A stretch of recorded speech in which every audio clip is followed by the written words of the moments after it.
Bien, mesdames et messieurs, bonjour et bienvenue à toutes et à tous ici en ce hall Bérégovois du département de Seine-Maritime pour la deuxième édition des conférences citoyennes. Alors, ce sont des conférences dont l'objectif est de permettre une meilleure appréciation encore sur des sujets d'actualité qui vous intéressent, qui vous interpellent ou qui sont directement liés à votre activité ou à vos préoccupations. C'est également, quand les sujets abordés coïncident avec l'actualité médiatique, eh bien, l'occasion de pouvoir prendre un petit peu de recul afin de comprendre l'emballement médiatique, mais aussi le contexte global, ce qui doit, nous l'espérons, permettre à chacun chez soi, derrière son écran de télévision ou derrière son écran d'ordinateur, mais aussi ici en le département de Seine-Maritime, de mieux appréhender, d'avoir une vision plus élargie des différentes problématiques qui sont développées au cours de ces conférences citoyennes. Et vous m'accorderez le fait que cette première conférence de l'année eh bien, vient enrichir ce que je viens de dire, c'est-à-dire qu'elle tombe parfaitement avec l'actualité médiatique. Pour ouvrir officiellement cette première conférence citoyenne de l'année, j'invite Monsieur le Président du département de Seine-Maritime, Didier Marie, à la fois évoquer cette manière souhaitée par le Conseil général d'aborder ces conférences citoyennes, les thématiques, et puis aussi certainement à revenir sur notre thème de cette fin de journée, repenser le temps de l'enfant. Merci, cher Monsieur Murlin, de m'indiquer le sens de mon intervention. Je vous en suis gré. Je voudrais d'abord saluer Madame le recteur qui nous fait le plaisir et l'amitié d'être présente ce soir. C'est notre première rencontre puisque vous n'êtes là que depuis un mois et nous avons un rendez-vous officiel qui est fixé très prochainement, mais nous n'avons pas encore eu l'occasion d'échanger. Et donc c'est dans le cadre de cette conférence citoyenne que nous établissons nos premiers contacts. Je salue aussi Monsieur le directeur académique, mes collègues vice-présidents et conseillers généraux, ainsi que tous nos invités. Je sais qu'il y a dans la salle des élus, des responsables associatifs, des enseignants, des parents d'élèves, bref, toutes celles et ceux qui s'intéressent à la question du jour sur laquelle je vais revenir dans quelques instants. Le département est une collectivité qui a en charge un grand nombre de politiques publiques, à la fois dans le cadre des compétences obligatoires que vous connaissez, en particulier dans le domaine des solidarités, dans le domaine des routes, des transports, des collèges aussi, et un certain nombre de compétences dites facultatives que nous nous sommes données dans le champ de l'environnement, de la culture, du sport ou d'autres encore. Mais nous considérons ici que nous ne sommes pas seulement une collectivité qui exerce des compétences, mais que nous sommes aussi une collectivité qui a une fonction particulière d'animation du territoire. Nous sommes fédérateurs d'initiatives, de projets, et nous souhaitons y associer le plus largement possible les partenaires du territoire dans toutes leurs dimensions. C'est ce qui nous a amené, il y a de cela maintenant quelques temps, de lancer ce que nous avons appelé Seine-Maritime 2020, un vaste projet de réflexion collective avec une très forte implication, une très forte participation des habitants, puisque plus de 12 000 ou 15 000 personnes ont participé, soit par écrit, soit par leur présence à toute une série de rencontres dans les territoires. Un projet qui a montré la soif de débat que peuvent avoir les sénomarins, qu'ils soient en responsabilité ou tout simplement citoyens. Et à l'issue de cette démarche qui a abouti à un projet de territoire, un plan d'action pour la collectivité départementale en tant que telle, nous nous sommes dit qu'il fallait satisfaire cette soif de débat et donc trouver des modalités d'association des habitants du département à des réflexions collectives qui concernent notre vie et le développement de notre territoire. C'est donc dans ce cadre que les conférences citoyennes sont nées et en fait elles s'inscrivent dans la suite logique de Seine-Maritime Imaginons 2020. Alors ces conférences ont pour objet de s'interroger, de partager les savoirs, les analyses, les expériences, de mutualiser aussi les bonnes pratiques, car on n'est pas obligé les uns et les autres de tout réinventer, Votre présence nombreuse ce soir confirme qu'il y a la place pour un espace de débat sur des sujets de société et qu'il est possible de réanimer ce que l'on appelait communément les universités populaires.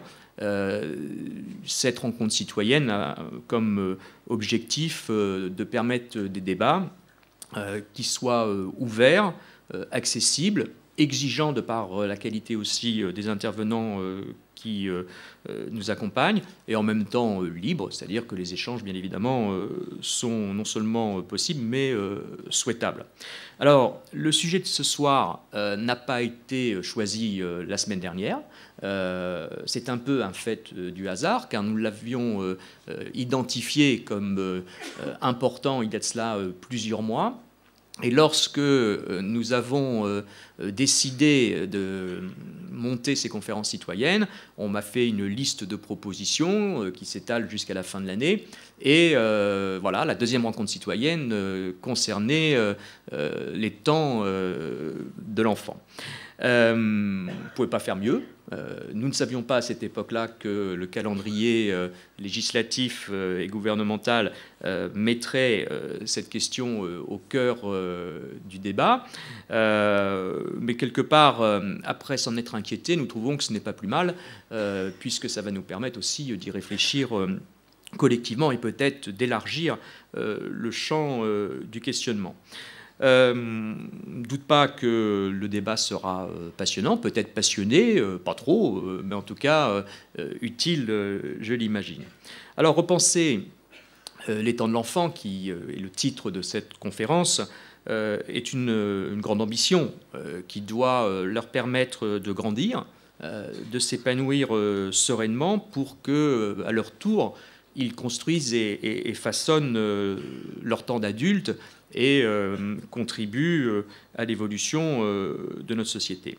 La question que nous voulons nous poser est celle de la temporalité, des rythmes dans un monde qui court de plus en plus vite, et malheureusement parfois jusqu'à l'essoufflement, un temps qui, dans la majeure partie des cas, s'impose à l'enfant et parfois lui fait subir un certain nombre de difficultés.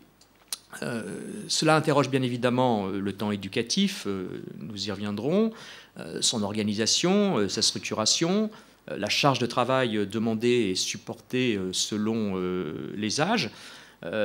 C'est vrai, c'est reconnu, notre pays est celui où le nombre de jours passés à l'école est le plus important d'Europe, et en même temps où la journée de travail est la plus longue, et une journée de travail d'ailleurs qui n'a cessé de s'allonger au fur et à mesure du temps. Il faut repenser les rythmes annuels, trimestriels, hebdomadaires et quotidiens, trouver un meilleur équilibre entre temps de travail, temps de repos, temps de loisirs, temps de découverte et temps familial. Mais la question des temps de l'enfant ne se résume pas qu'à celui du temps scolaire. Il nous interroge sur les modalités d'accès à la culture, aux pratiques sportives, à la découverte scientifique, aux pratiques citoyennes dès le plus jeune âge. Nous avons ici, par exemple, un conseil des collégiens qui mobilise des jeunes en dehors du temps scolaire, même si on s'appuie sur l'établissement pour mettre ça en œuvre.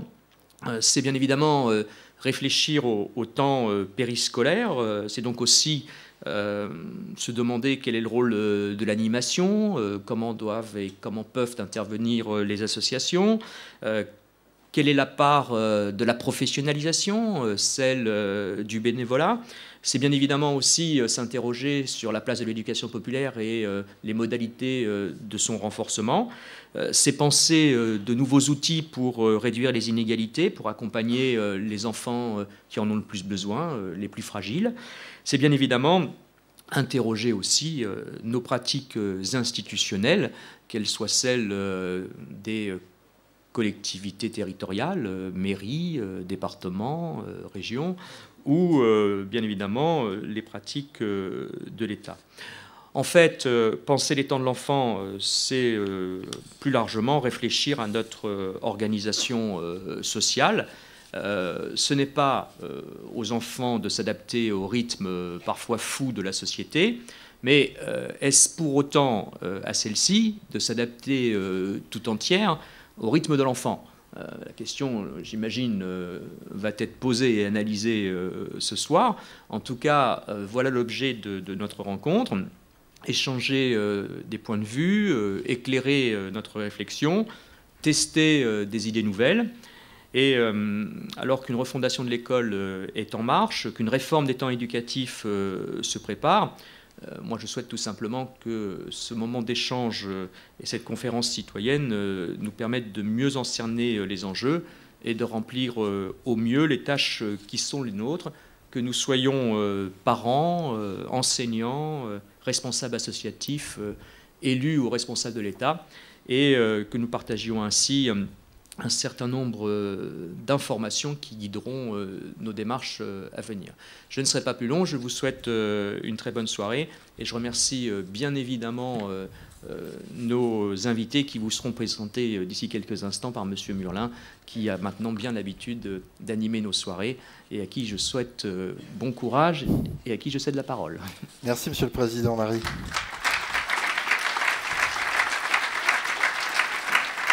Alors, les temps de l'enfant, le président Marie vient de le dire, ça concerne directement l'école, mais ça concerne également l'école indirectement. On le verra tout à l'heure avec notre grand témoin et nos experts. Et quand on parle évidemment d'école et d'éducation nationale, la moindre des choses, c'est qu'on invite Madame le recteur de l'Académie de Rouen à prendre la parole. Claudine Schmitt-Lenné, je vous en prie pour à la fois évoquer ce temps de l'enfant, je pense, mais aussi les rythmes scolaires un petit peu. Merci, monsieur. Monsieur le Président du Conseil général, Mesdames et Messieurs les élus, Mesdames et Messieurs les représentants des collectivités territoriales, des collectivités locales et des associations, chers collègues, Mesdames et Messieurs, l'école a toujours été confrontée à la question essentielle des rythmes de l'enfant. À chaque époque, selon le contexte économique, social, culturel, cette question s'est posée à chacun d'entre nous et a été l'occasion de débats très riches au sein de la société, entre les acteurs de l'école et l'ensemble des partenaires du système éducatif, débat nourri par les études menées par des spécialistes. Le premier texte qui institue une collaboration sur le temps de l'enfant est la circulaire connue sous le nom de circulaire Calmat-Chevènement, et donc elle date de 1984. Elle est intitulée « Aménagement du temps scolaire dans le premier degré, développement des liaisons de l'école avec les partenaires éducatifs locaux ». De nombreux textes sont parus à la suite, apportant des évolutions et des aménagements, mais renforçant cette nécessaire coopération entre l'école, les collectivités et tous les partenaires éducatifs locaux. La circulaire Bambuc-Jospin entérine une politique tripartite, éducation nationale, jeunesse et sport et culture, fondée sur le volontariat et le partenariat local, mise en œuvre grâce à la contractualisation entre l'État et les collectivités locales et basée sur une approche globale de l'enfant. Parallèlement, la loi d'orientation sur l'éducation de juillet 89, reprenant certaines des propositions les plus positives des rapports sur l'aménagement du temps, donne une assise réglementaire à la problématique des rythmes scolaires. De nombreuses circulaires mettront en œuvre des évolutions dans les années 90, renforçant encore la place de cette question au cœur de la société. Un consensus se dégage aujourd'hui auprès de tous les acteurs pour reconnaître que les emplois du temps actuellement proposés aux enfants sont inadaptés. Un rapport de l'Académie de médecine de janvier 2010 conclut au rôle néfaste de la semaine de 4 jours sur la vigilance, sur les performances des enfants. Ce rapport met en avant, et là je cite, l'absence de cohérence entre les rythmes biologiques de l'enfant et l'organisation de la journée et de la semaine scolaire. Mais je pense que là-dessus, on reviendra effectivement dans les débats qui vont suivre et les présentations des spécialistes. Il apparaît donc essentiel pour tous de mettre l'enfant au cœur de la réflexion sur le temps scolaire et d'assurer une continuité éducative entre le temps scolaire et les activités périéducatives. L'accompagnement éducatif tel qu'il est proposé actuellement dans les collèges et dans les écoles de l'éducation prioritaire en est un exemple significatif. On constate qu'il y a parfois superposition entre cet accompagnement éducatif proposé par l'éducation nationale et les offres municipales, aide aux devoirs, activités artistiques et culturelles. Donc une meilleure articulation entre l'éducation nationale et les collectivités locales est tout à fait essentielle pour proposer un projet cohérent et adapté aux besoins et au rythme de chaque enfant. Tous les acteurs s'accordent donc sur la nécessaire réforme des rythmes scolaires et prioritairement à l'école primaire. Le décret relatif à l'organisation du temps scolaire dans les écoles maternelles et élémentaires a été publié donc au journal officiel du 26 janvier dernier. Et donc je salue à nouveau la clairvoyance du président du Conseil général d'avoir organisé cette conférence aujourd'hui. Et donc cette publication est l'aboutissement d'un long travail de concertation et de discussion mené avec l'ensemble des acteurs qui a fait émerger un consensus sur la nécessité d'une réorganisation des rythmes scolaires. En répartissant plus harmonieusement les temps éducatifs, la réforme favorise l'apprentissage des enfants et participe à la réussite scolaire de tous. Elle permet également une meilleure articulation entre le temps scolaire et le temps périscolaire et contribue à l'accès de tous les enfants aux activités culturelles, artistiques et sportives. Je ferai un bref rappel des grands principes de mise en œuvre des nouveaux rythmes. La semaine comportera comme aujourd'hui 24 heures, donc pas de changement sur les temps d'enseignement pour tous les élèves, mais répartis sur 4 jours et demi, dont le mercredi matin. La journée d'enseignement sera fortement allégée, avec une durée moyenne de 5h15. La demi-journée ne devra pas excéder 3h30 et une pause méridienne d'au moins 1h30 devra être respectée. Donc là, c'est vraiment, je dirais, la ligne directrice de cette réforme. Cette réforme entrera en vigueur à la rentrée 2013. Les collectivités ont jusque fin mars pour demander à mettre en œuvre la réforme à la rentrée 2014. Les discussions pourront se poursuivre au niveau local, au-delà de cette date, pour construire en particulier les projets et apporter à tous les enfants un accompagnement de qualité. La réforme, tout en proposant un cadre national, vise en effet à s'adapter aux spécificités locales. Et dans cette académie, on voit effectivement une hétérogénéité. Il y a le débat rural-urbain en particulier. Donc les projets proposés par l'ensemble des acteurs seront étudiés à partir du moment où ils suivent les principes posés par le décret. Et je vous en ai rappelé les grandes lignes. La conférence qui nous réunit aujourd'hui a pour objectif de nous faire réfléchir, d'échanger, de débattre dans le but d'avancer ensemble dans la mise en œuvre d'une réforme des rythmes réellement adaptés aux besoins et au temps de l'enfant. Je remercie le président du Conseil général de m'avoir invité, d'avoir organisé cette conférence exactement dans le temps de réflexion aussi de l'adaptation de ces rythmes. Et je vous remercie tous d'être présents, concernés par cette thématique pour avancer ensemble sur ce sujet majeur pour chacun d'entre nous. Je tiens à vous assurer que l'Éducation nationale sera avec vous, principal acteur du changement, au service de la réussite de chaque enfant du département et de l'académie. Merci Madame le recteur. Bien, je vais inviter maintenant, sans plus tarder, Catherine Dameron, Éric Favet, Bruno Suchot, François Testu, mais aussi Monsieur le Président Didier Marie et Nicolas Roulier à venir prendre place dans ces sièges confortablement à votre disposition. N'hésitez pas à venir dès maintenant. Je vous les représenterai au fur et à mesure si jamais vous n'aviez pas toutes les informations sur nos différents intervenants. Et puis, concernant Monsieur le Vice-président, il est aussi en charge, entre autres, de la jeunesse et aussi de la citoyenneté. Alors, dans un instant, je reviendrai un peu sur le déroulé, à savoir comment tout cela va se passer. À quel moment les questions ont fusé? J'en ai déjà une somme ici, je vous dirai pourquoi j'ai une somme de questions qui m'est déjà arrivée dans les mains. Mais tout d'abord, il nous faut planter le décor.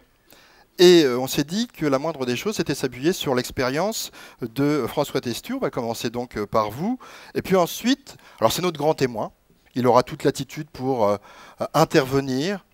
Je ne dirais pas interrompre, mais enfin, il peut s'immiscer à tout moment pour apporter également sa vision. Et puis, nous avons 3 experts à ses côtés qui vont nous nourrir de leur vision sur la thématique qui nous réunit en cette fin de journée. François Testu, donc on commence par vous. Je vous l'ai dit, j'ai moi-même une somme, parce que vous allez vous poser la question, j'ai moi-même une somme de questions qui sont collectées. Alors, quand ils sont collectés par l'intermédiaire d'Internet, mais aussi par l'intermédiaire des personnes qui sont ici présentes dans la salle. C'est-à-dire qu'il y a une somme de questions que j'ai dans la main et une autre somme de questions qui correspondait à des personnes qui ne pouvaient pas venir.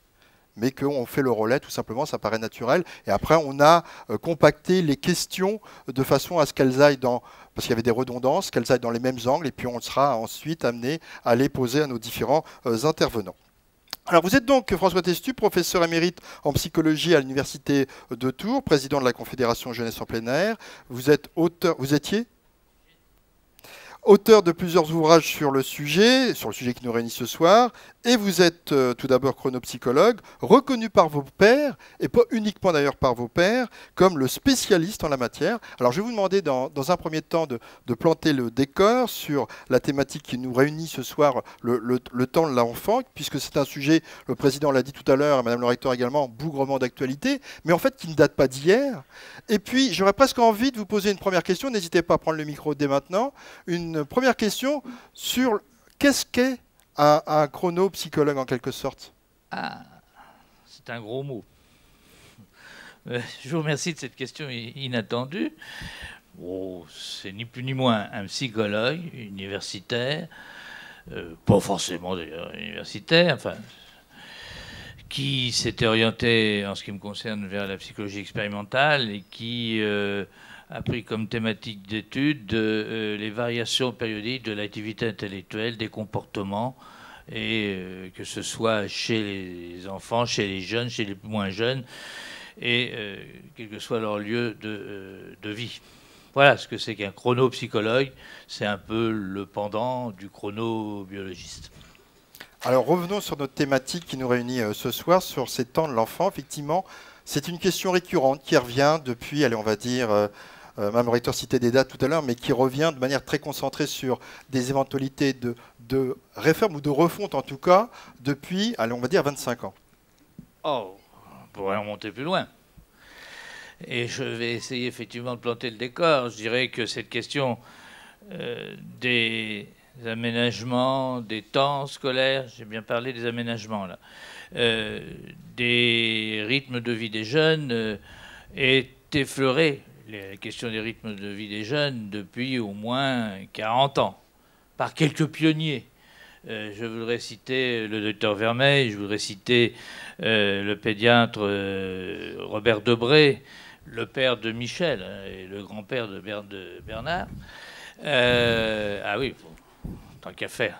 Et aussi, je voudrais citer beaucoup de proches de nous, Montagnier, je voudrais citer aussi, enfin moi je ne veux pas tous les citer, quelques... Et je vois avec plaisir que la relève est assurée. Donc, avec mes collègues ici présents, mais on n'a pas été assez nombreux et nous n'avons pas eu tout le temps l'écoute qui nous semblait nécessaire. Parce que vous savez, quand le professeur Debré avait rédigé son rapport sur la fatigue à l'école, si nous l'avions tous lu, à commencer par les décideurs, on ne serait peut-être pas là ensemble, ça serait dommage. Mais c'était plein de bon sens. Ça ne s'appelait pas les rythmes, ça s'appelait la fatigue. Mais bon, fil en aiguille, il y a des modes. Nous sommes arrivés à la question des rythmes. Et il y en a eu des rapports. Il y en a eu des constats. Mais c'était souvent des constats qui tournaient en faveur des adultes. Enfin, disons que l'enfant, bien, il faut bien qu'on s'en occupe un peu quand même. Mais disons qu'en matière d'aménagement du temps, il ne faut pas se voiler la face. Jusqu'à une époque encore récente, même très récente, on a souvent aménagé le temps en fonction des exigences de la société. Mais quoi de plus naturel? Vous savez, quand l'école se construit, ça ne se fait pas en un seul jour. Et on voit bien aujourd'hui avec les refondations que ça ne va pas se faire comme ça d'un coup de baguette magique. Et je dirais que les temps changent. Et aujourd'hui, moi, ce qui me plaît, c'est la thématique. C'est ce qui est décrit derrière moi, c'est repenser les temps de l'enfant. Ça veut dire qu'on a bien mis ce soir l'enfant au centre. Et je vois bien que la mouvance actuelle, le souffle actuel, eh bien, c'est bien de placer l'enfant au centre. Et chose nouvelle, on ne se contente pas de le dire, on essaye de le faire. Et ça, c'est nouveau. Ça, j'ai entendu Madame le recteur dire Oui, il y a eu des circulaires, oui, c'était les premiers pas. Et il faut le reconnaître. Malheureusement, ces premiers pas n'ont pas été suivis tout le temps. Et les vieux démons ont repris le dessus. Et quand on a mis en place la semaine de 4 jours, je ne crois pas que ça soit dans l'intérêt de l'enfant, quoi qu'on ait pu dire. Et c'est très drôle parce que les évolutions se font rapidement. Parce qu'il y a encore 5-6 ans, quand vous parliez de la semaine de 4 jours, je vous aurais parlé de la semaine de 4 jours il y a 5-6 ans, eh bien une majorité d'entre vous aurait dit que c'était bien pour l'enfant, alors que ce n'était pas bien pour l'enfant et ce n'est toujours pas bien pour l'enfant, pour des raisons purement scientifiques. Parce que tout simplement, la rythmicité que nous avons observée quand la semaine était de 4 jours et demi a été complètement laminée, a disparu, désynchronisée. Ça a été une source de fatigue, ça a été une source qui dit fatigue, dit frein dans les apprentissages. Et on a plus créé de mauvaises conditions que de bonnes conditions liées à la régularité de vie, liées à un respect de la rythmicité, liées à un développement harmonieux. Donc on a pris conscience que ceci était une erreur. Et puis libérer du temps, il faudra y réfléchir longtemps. Il faudra y réfléchir. Libérer du temps n'est pas forcément synonyme d'épanouissement, surtout quand cette libération se fait dans des secteurs fragiles, auprès d'enfants qui ne trouvent pas dans leur environnement ce qu'il faudrait pour les accompagner dans leur vie. Certes, il faut bien que les enfants, de temps en temps, aient leur moment de liberté, puissent s'organiser, mais quand c'est 24 heures sur 24, quand c'est un week-end complet sur un week-end complet, là, il y a quand même un petit problème. Et les travaux que j'ai montrés montrent que j'ai menés montrent qu'il y a quand même un effet particulièrement négatif de cette semaine de 4 jours, notamment et plus particulièrement auprès d'enfants qui éprouvent des difficultés dans leur vie. Alors, les thématiques abordées aujourd'hui, eh bien, la première, je crois qu'on parle de révolution. Eh bien oui, on peut dire que c'est une révolution ce qui se passe en ce moment. Oui, on essaye de placer l'enfant au centre. Oui, on essaye de prendre des mesures qui, visiblement, sont entendues, qui, certes, on le verra certainement au cours de ces 3 tables rondes rapidement, qu'il y a des difficultés. Bien sûr, hein, ça ne va pas se faire comme ça, je vous l'ai dit tout à l'heure, d'un coup de baguette magique. Mais c'est une refondation dont on parle, et pas forcément des rythmes scolaires, une refondation de l'éducation. Alors là, ça va très loin. Très, très, très loin. Et en quoi il y a révolution? Bien, à mon avis, pour 2 raisons. La première, on considère, je l'ai déjà dit, l'enfant au centre, ses rythmes, son développement. On considère, alors là pour nous, les chercheurs, c'est quand même nouveau, nos travaux, nos résultats. Et parfois, certains disent, mais t'as pas l'impression, parce que là, dans la salle, j'en connais pas mal de personnes que j'ai vues, et souvent, ils me disent, mais t'as pas l'impression de prêcher dans le désert, t'as pas l'impression, tu te décourages pas.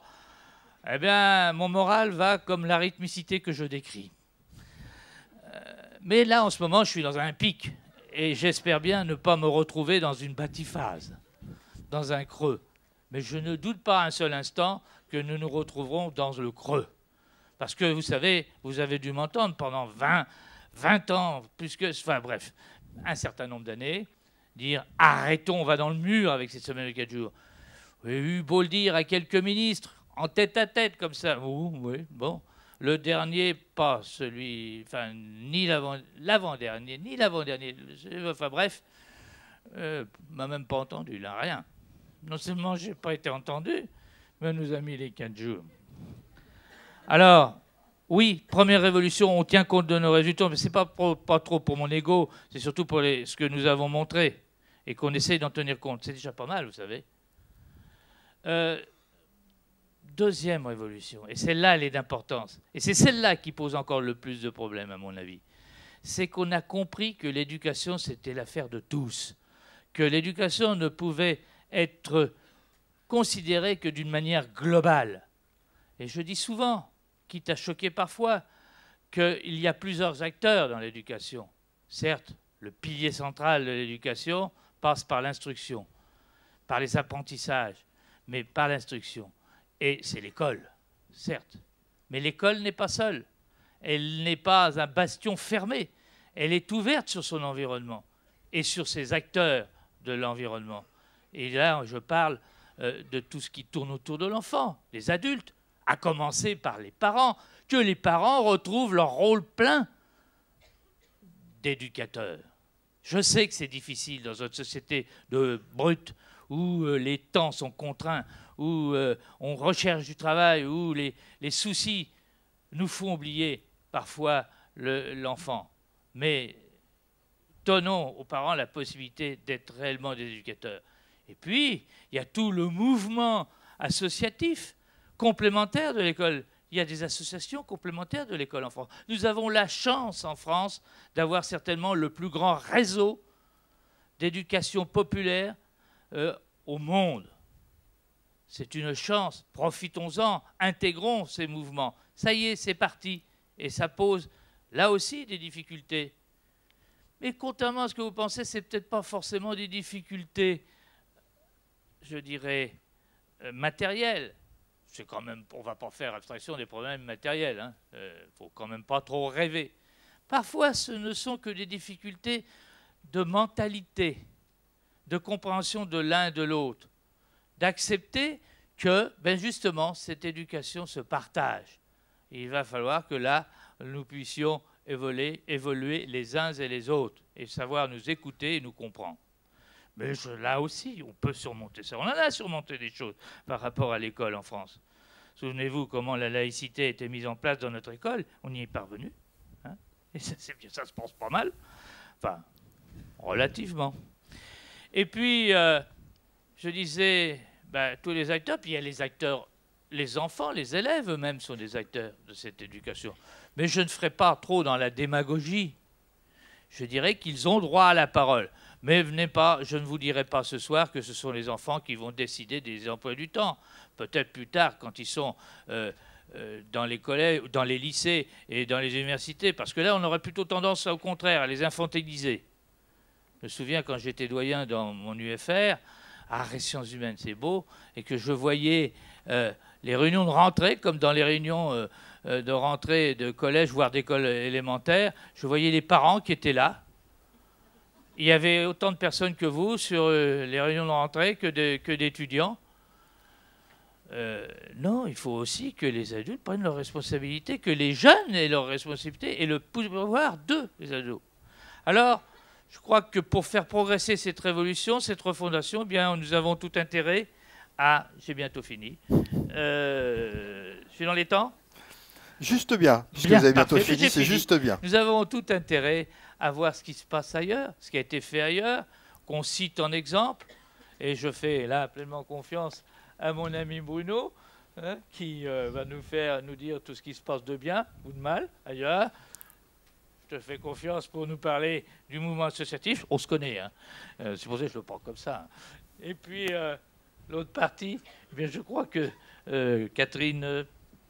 Bien, Catherine, tu pourras nous parler de ce que tu connais, les expériences, notamment l'expérience que nous avons connues, vécues ensemble, d'ailleurs, je crois, sur Rennes, mais il y en a d'autres expériences, là, je te fais confiance, même pour le reste.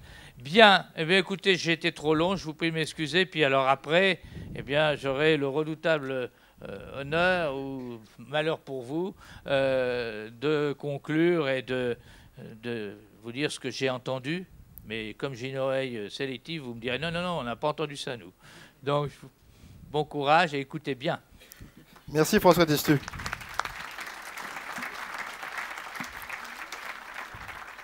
Il fait tout, hein. Il anime, il a sa vision. En plus, je lui avais dit, vous pouvez intervenir à tout moment. J'ai peur qu'il le fasse. Alors, mesdames et messieurs, c'est notre grand témoin. Nous avons 3 experts qui vont s'exprimer, et François Testu l'a dit il y a un instant, on a 3 angles différents qui vont être abordés. Ces experts vont réagir à un certain nombre de questions qui sera posées après leurs interventions, de façon à ce qu'ils puissent déjà au moins avoir le temps d'exposer leur présentation. Et puis, en préambule, ils auront systématiquement, nos 3 experts, une courte vidéo avec une question, une réflexion sur la thématique qui les concerne directement. On va commencer par Catherine Dameron dans un instant. Je vais me tourner plus concrètement vers elle. Mais je vous l'ai dit, première remontée d'informations. Alors, il ne s'agit pas uniquement d'une question, c'est une réflexion que se fait un ancien enseignant, il s'appelle Jean-Pierre Mouton, sur les rythmes de l'enfant, fortement impactés ou non par les rythmes et l'évolution de la société. Notre grand témoin vient de l'évoquer. Donc on va écouter d'abord sa vision des choses, comment il l'appréhende, et ça résume déjà un certain nombre de questions que vous posez peut-être, et puis ensuite on se tournera naturellement vers vous. On retrouve tout de suite Monsieur Mouton. Alors, ce qui fait la complexité de cette question, c'est qu'elle concerne de nombreux acteurs. Les élèves, les parents d'élèves, on peut ajouter les grands-parents, les enseignants bien sûr, les élus, les professionnels du tourisme, la filière transport, et les intérêts de tous ces acteurs ne sont pas forcément convergents. Moi, j'ai l'habitude de dire que pour aborder ce problème, il faut commencer toujours par se poser la question « qu'est-ce qui est bon pour l'enfant ?» À cette question, on sait répondre grâce à des travaux effectués par des chronobiologistes depuis très longtemps.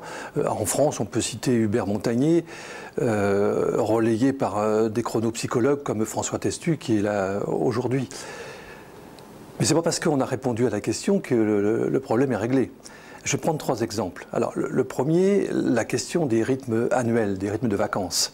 Le rythme 7-2, il était admis par tout le monde dans les années 80, quand il a été préconisé par Hubert Montagnier, justement. Mais on s'est très vite aperçu qu'il n'était pas applicable à la lettre. Parce que je me souviens, la première année, il y a eu des bouchons monstres sur les routes, tous les gens ont convergé sur les lieux de vacances, donc ça a posé d'énormes problèmes et on a été obligé immédiatement de mettre en place un système de zones. C'est-à-dire que le vrai rythme 7-2 n'est plus respecté, enfin il n'est pas intégralement respecté. Donc il a bien fallu là que les rythmes scolaires s'adaptent aux rythmes sociaux. Autre exemple, le sommeil. Tout le monde sait l'importance du sommeil dans les apprentissages. Des spécialistes du sommeil comme le docteur Vermeil ou Alain Rimbert disaient que si on veut vraiment respecter le sommeil des enfants, si on veut que les enfants se réveillent naturellement, aucune école ne devrait commencer avant 9 h. C'est possible quand un des 2 parents ne travaille pas, reste à la maison. Mais si les 2 parents travaillent, comment fait-on? Dans ce cas-là, je dirais que si c'est pour passer par la case garderie, autant que les écoles commencent un peu plus tôt, puis que tous les enfants aillent à l'école à 8h30 par exemple. S'il y a une majorité de parents dans la commune qui travaillent à 2, je vois pas trop l'intérêt de commencer l'école à 9 h. Troisième exemple, c'est ce qui fait la une des médias actuellement, c'est la réduction de la journée scolaire et une meilleure répartition dans la semaine. Alors là, je dirais que si on fait un peu d'histoire, on s'aperçoit très vite que de 1970, où il y avait 30 heures de classe par semaine, à 2008, où il y en a 24 heures, on est passé de 30 heures à 6 heures, et dans le même temps, les programmes n'ont pas été allégés. Au contraire, on a ajouté l'informatique avec le B2I, la sécurité routière, avec l'APER, la sensibilisation à une langue étrangère, et encore beaucoup d'autres choses. Mais on n'a rien enlevé. Donc on a moins de temps, et on a plus de choses à assimiler. Donc c'est insupportable pour les enfants. Alors là, je dis qu'il y a urgence, il est vraiment impératif, dans ce cas précis, que les rythmes sociaux s'adaptent au rythme scolaire. Mais ça ne devrait pas poser de problème insurmontable. Voilà, donc c'est la vision, c'est la réflexion de Jean-Pierre Mouton. Alors pourquoi Jean-Pierre Mouton? Parce que, encore une fois, le département, en organisant cette conférence citoyenne, et c'est le principe, sollicite des questions en amont pour qu'on puisse les compiler, pour qu'on puisse effectivement les mettre en rapport avec les thématiques qui sont abordées dans la soirée. Et on demande aux personnes, est-ce qu'il y en a qui veulent témoigner? Jean-Pierre Mouton a dit oui, je veux bien. Et donc c'est pour ça qu'on a son témoignage vidéo, ni plus ni moins. Je me tourne maintenant vers vous, Catherine Dameron. Vous intervenez dans différentes instances, qu'il s'agisse de Rennes Métropole ou de la ville de Rennes, mais passez-moi l'expression, un peu avec la même casquette, celle de chargé de mission au bureau des temps. C'est déjà un très joli nom. Et par ailleurs, vous pilotez le groupe Rythme Éducatif au sein de Tempo Territorial, qui est une, vous m'en rattrapez si je dis une bêtise, qui est une association regroupant tous les acteurs qui s'intéressent aux politiques temporelles. Vous voyez, j'ai très raccourci parce qu'il y en avait une page et demie. Première réaction à ce que vous venez de voir, à ce que vous venez d'entendre, et puis ensuite, bien oui, des précisions qu'il nous faut entendre sur cette notion de temps, ce qui est la base de beaucoup de vos travaux. Puis dans un deuxième temps, on rebondira sur une enquête que vous avez menée et dont vous avez les résultats, bien évidemment. Donc d'abord, est-ce que vous voulez réagir à cette réflexion que nous proposait M. Mouton? Oui, effectivement, le rythme de l'enfant subi peut-être le temps de la société. Temps de la société qui lui-même a énormément évolué au fil du dernier siècle, des dernières décennies, puisqu'on est passé, alors je ne vais pas remonter au Moyen-Âge, rythmé par le rythme des saisons, mais ensuite une société dont le rythme était assez uniforme, avec le temps rythmé par la cloche de l'église, puis la sonnerie de l'usine. Et aujourd'hui, on a une forte diversification des temps de vie, une individualisation des temps de vie, et à laquelle, du coup, notre société entière est soumise, et les enfants sont soumis eux aussi. Et je vais vous donner un exemple. Le temps du travail a longtemps été le temps central de nos sociétés, et l'école, aujourd'hui, suit ce rythme un peu traditionnel du travail. Le temps de travail, le sociologue Jean Viard l'a montré, occupait 40% de notre temps de vie, tout notre temps de vie, en 1900. Aujourd'hui, il occupe 10% de notre temps de vie, en lien avec l'allongement du temps de vie, l'allongement du temps des études. Donc le temps du travail n'est plus au centre de notre vie. D'autre part, les temps de travail ont énormément évolué. On est passé d'un temps de travail traditionnel, où les gens travaillaient de 8h à 18h, du lundi au vendredi, à un temps beaucoup plus varié. Aujourd'hui, ce temps traditionnel que je viens de décrire ne concerne plus qu'un tiers des personnes actives aujourd'hui. 37% exactement ont des horaires réguliers, comme je viens de les décrire, alors que les temps partiels, alors que les autres personnes sont dans des horaires de travail plus ou moins atypiques, que ce soit le temps partiel, si on peut dire que c'est un temps atypique, qui concerne un peu moins de 20% de la population, mais aussi le travail le week-end. 50% des personnes sont amenées à travailler plus ou moins régulièrement le samedi, 28% le dimanche, 15% travail de nuit. J'en passe et des meilleurs. Donc on voit la forte diversification des temps de travail, et donc le temps de travail n'est plus au cœur de notre rythme de vie, et il n'est plus uniforme. Et nous, dans cette approche temporelle dont vous parliez, on aime l'idée de générateur de temps. Donc le travail n'est plus un générateur de temps pour notre territoire et pour nos espaces de vie. Le temps de l'école, lui, est resté relativement uniforme et marque très fortement nos territoires. Je vais vous proposer d'essayer de visualiser avec moi un schéma que nous aimons utiliser donc, au sein de Tempo Territorial, qui montre l'engrenage des temps sur un territoire, avec le temps de l'école au centre, qui impacte directement sur le temps périscolaire, mais aussi sur les activités proposées pour les enfants sur les temps de loisirs, mais impact aussi sur les horaires d'ouverture de tous les services type équipements culturels ou sportifs tels qu'une bibliothèque, une piscine. Si demain il y a école le mercredi matin, est-ce que l'ouverture de ces équipements le mercredi matin sera toujours pertinente? Ce temps de l'école impacte toujours par ricochet aussi les mobilités dans la ville, avec le temps du transport scolaire dont le département a la charge, mais aussi tout simplement les flux de circulation entre les communes, des parents qui amènent les enfants. On a tous vécu des embouteillages juste des 10 minutes qui précèdent ou succède l'entrée des classes. Donc impact sur le temps de transport, impact sur les rythmes de travail des adultes, que ce soit les salariés des différents services dont j'ai parlé, et les parents qui peuvent, dans certains cas, faire le choix, par exemple, de temps partiel, et par ricochet encore, les temps d'autres services, de services publics ou commerces, qui eux aussi vont avoir une fréquentation moindre pendant les temps scolaires. Donc on voit que, même si, là je ne réponds pas totalement à la question sur l'adaptation au rythme de l'enfant, mais on voit quand même que le temps de l'école est vraiment un générateur de temps pour les territoires. À une échelle plus individuelle, les parents, aujourd'hui, avec la forte arrivée des femmes sur le marché de l'emploi, ont un temps contraint, donc un temps où on ne décide pas forcément de ce qu'on veut faire, de plus en plus important, estimé à 60 heures par semaine pour les hommes et 65 heures pour les femmes. Et ce temps contraint est vécu difficilement avec difficulté pour les personnes. Une enquête de 2010 de l'Ipsos montrait que 37%, donc un tiers des personnes, avaient des difficultés importantes dans la conciliation de leur temps de vie. Un tiers des personnes, et on atteignait 50% pour les parents d'enfants, pour les actifs, et pour la tranche d'âge de 30 à 50 ans. Une tranche d'âge sur laquelle on cumule intensité de la vie professionnelle et intensité de la vie familiale. Et d'où on voit que pour agir sur ce temps familial et redonner de la respiration à la fois aux parents et aux enfants, il faut considérer l'enfant non seulement dans son temps scolaire, mais aussi dans son temps familial, il y aurait tout intérêt à retravailler sur les temps de travail des parents et réinterroger ce temps de travail.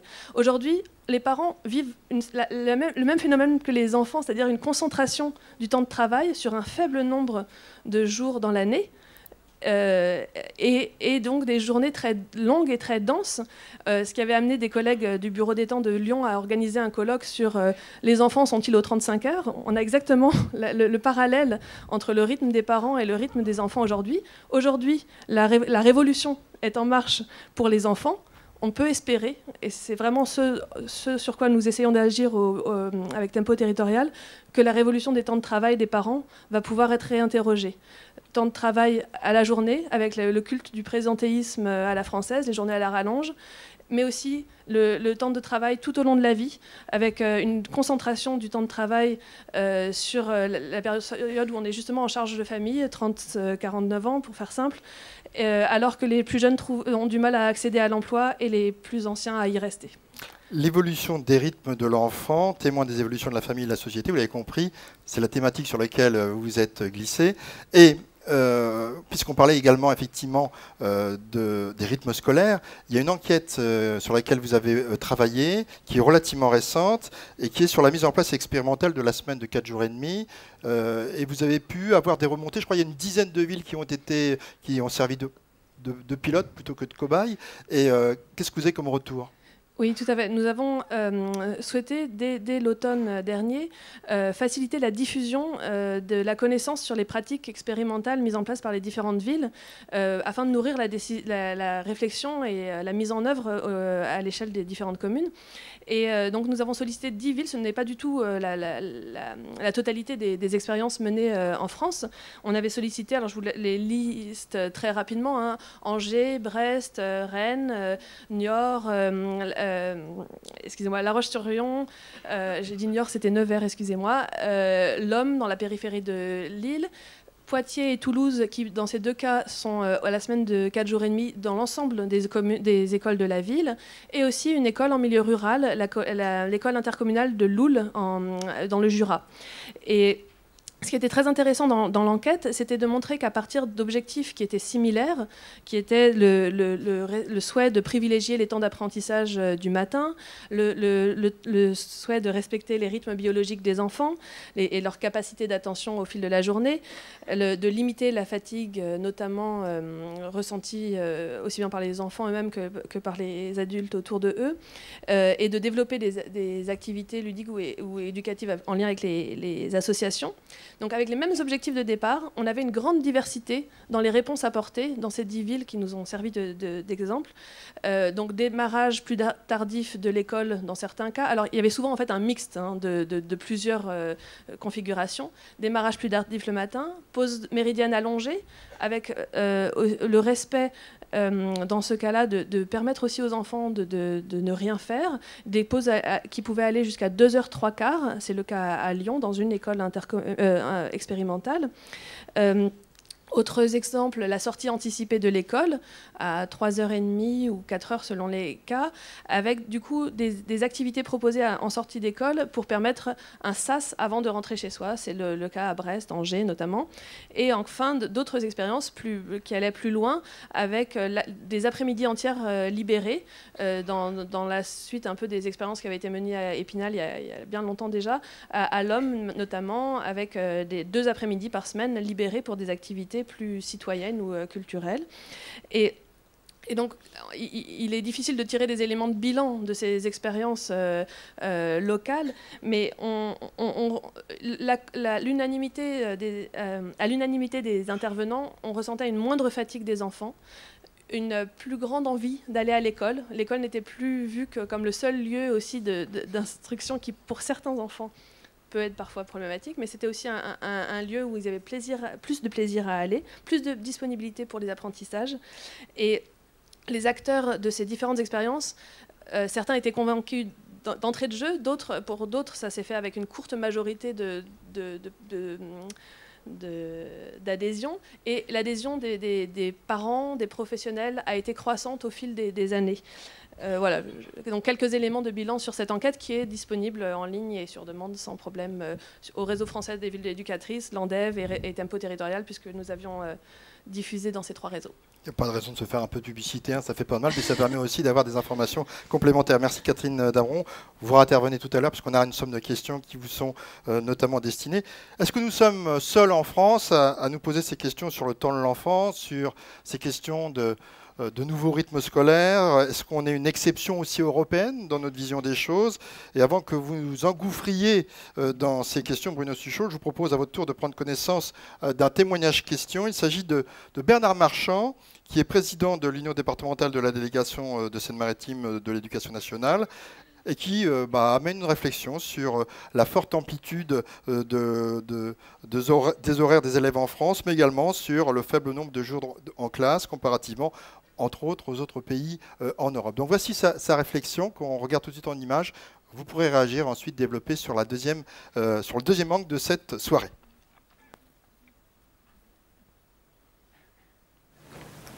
Oui, il est clair que l'amplitude horaire, c'est un non-sens. Ça accroît les difficultés d'apprentissage des enfants, ça augmente la fatigue des enseignants. Et c'est vraiment un non-sens que de répartir l'ensemble des programmes sur si peu de jours de classe. On a gardé un système archaïque avec des vacances d'été hyper longues fondées sur une société rurale, alors qu'on en est maintenant une société post-industrielle. Donc ça, c'est un premier élément. Ce qu'on constate dans les écoles, au niveau des équipes éducatives, c'est, je dirais, une forme de souffrance. On est toujours en train de courir après le temps, on n'a pas le temps de boucler les programmes. Donc il me semble que là, on est sur un premier temps de réforme qui est déjà important, puisqu'on va passer de 4 journées complètes à 9 demi-journées, ce qui va permettre d'étaler un peu plus les choses, mais qu'il faut que ça continue avec l'alternance 7 semaines de classe, 2 semaines de vacances, et puis, je crois, une redistribution sur l'ensemble de l'année, avec en plus une réflexion sur les articulations entre le scolaire, le périscolaire et le hors scolaire, en incluant les familles. Et je crois que là, il y a besoin de redéfinir clairement les champs de compétences et les missions de chacun. Voilà donc la réflexion que nous soumet Bernard Marchand. Vous êtes très photogénique, s'il est dans la salle. Et qui a introduit notre deuxième angle sur notre conférence citoyenne, les temps et les rythmes scolaires, les réalités en France et en Europe. Est-ce qu'il y a des exemples à prendre chez nos voisins européens? Est-ce que nous devons réfléchir uniquement au niveau national? Bruno Suchot, vous êtes actuellement directeur de l'unité de recherche pour le pilotage des systèmes éducatifs à Lausanne. Vous connaissez bien le monde de l'école. Vous avez été, quand on a été, on reste toujours de toute façon. Vous avez été enseignant spécialisé, universitaire. Vous avez aussi dirigé l'Institut de recherche sur l'éducation. Alors, pareil, quel est votre premier ressenti sur ce témoignage que nous venons de voir? Et puis ensuite, eh bien, n'hésitez pas à nous donner votre vision à vous sur l'évaluation des politiques et du système éducatif pour viser justement l'efficience de l'école. Je vous remercie. En ce qui concerne les modèles européens ou les pays sur lesquels on pourrait s'inspirer, je pense qu'il faut toujours faire attention à à pas vouloir appliquer un modèle miracle qui marcherait. Il y a tellement de dimensions culturelles, historiques, des mentalités aussi spécifiques au pays. Ça rend difficile cet exercice. Si on regarde par exemple les palmarès internationaux, on a souvent la Finlande et la Corée qui caracolent en tête. Alors c'est des pays qui sont à la fois très différents et leur système éducatif est aussi différent. Par contre, on a certains éléments, certaines constances, et là on peut s'en inspirer. Mais par rapport au temps, c'est vrai qu'on va redire toujours les mêmes choses. En France, les journées sont trop longues. Le temps est mal réparti au cours de l'année. Donc ça, je pense que c'est très important de s'intéresser à cela. Mais il y a aussi quelque chose de frappant par rapport à cette thématique donc du temps scolaire. Hein, je ne parle pas simplement des rythmes. C'est quand on regarde quand on essaye de rapprocher, par exemple, les résultats des pays en termes de niveau de connaissance des élèves ou d'autres indicateurs de résultats, il n'y a absolument aucune relation entre le nombre d'heures de cours, enfin d'enseignement, et ces résultats. Donc il faut vraiment descendre à un peu comme ce que fait François Testu et ses collègues, je veux dire, aller vraiment vers une observation fine du temps pour pouvoir trouver cette relation. Donc, je veux dire que ce n'est pas une histoire simplement de quantité et de répartition, c'est aussi une question de qualité. Et je crois que le temps, ce qui est important, c'est l'usage qu'on va en faire. Et cette question des rythmes scolaires, des temps de l'enfant, moi je la vois au niveau de la politique éducative comme un levier, et je pense un levier très très important pour changer beaucoup de choses dans l'organisation de l'école. Le témoignage parlait de la faible évolution de l'école par rapport à l'évolution de la société qui a été très très grande ces dernières décennies, et je suis tout à fait en accord avec cela. Et les conditions dont donc une nouvelle organisation du temps peut permettre de meilleures conditions de travail pour les élèves, mais aussi pour les enseignants. Je veux dire, actuellement, ils ont des journées de travail qui sont longues et très mal organisées, avec l'aide personnalisée, des réunions qu'on essaye de caler comme on peut. Donc on voit bien que ça ne marche pas. Et donc se donner plus de temps, mieux l'utiliser, sans doute aussi revoir les programmes scolaires pour avoir des programmes moins ambitieux, mais que tous les élèves arrivent à maîtriser. Parce que la finalité de cela, c'est quand même bien la refondation de l'école avec des objectifs assez clairs en termes d'amélioration d'une situation qui n'est pas très favorable aujourd'hui. On sait que le niveau moyen des élèves a tendance à baisser depuis 20 ans. On sait que les inégalités augmentent, c'est-à-dire que les différences entre élèves dues au milieu social et culturel donc, ont plus d'impact aujourd'hui qu'elles ne l'avaient il y a 20 ou 30 ans. On le voit à travers un certain nombre d'enquêtes. Donc il faut vraiment se servir de cette réforme pour améliorer la qualité. Alors bien sûr, c'est pas facile. Je pense qu'il y a un certain nombre de difficultés qui se posent pour tous les acteurs. Mais c'est aussi une chance d'essayer en travaillant ensemble, collectivités locales, éducation nationale, pour arriver à faire en sorte de changer beaucoup de choses, mais en termes qualitatifs par rapport à l'école. Mais il faut aussi un peu de temps et peut-être pas aller trop vite, mais ce n'est pas parce qu'il y a des difficultés qu'il ne faut pas les affronter. Est-ce que le qui fait quoi comment, justement, repose sur cette notion de temps, prendre le temps? Parce que ce sont des questions qui se posent. On a vu dans les questions qui sont arrivées et que je poserai tout à l'heure, effectivement, il y a la notion de comment on fait, quoi. Je pense qu'il faut du temps pour s'organiser, mais il faut aussi beaucoup de concertation. Et on voit bien à travers les nouveaux schémas qui sont envisageables que chacun ne peut pas travailler, chacun de son côté. Donc il faut sans doute aussi envisager de fortes déclinaisons locales, parce que ça ne peut pas être la même problématique dans des centres-villes que dans des milieux très urbains.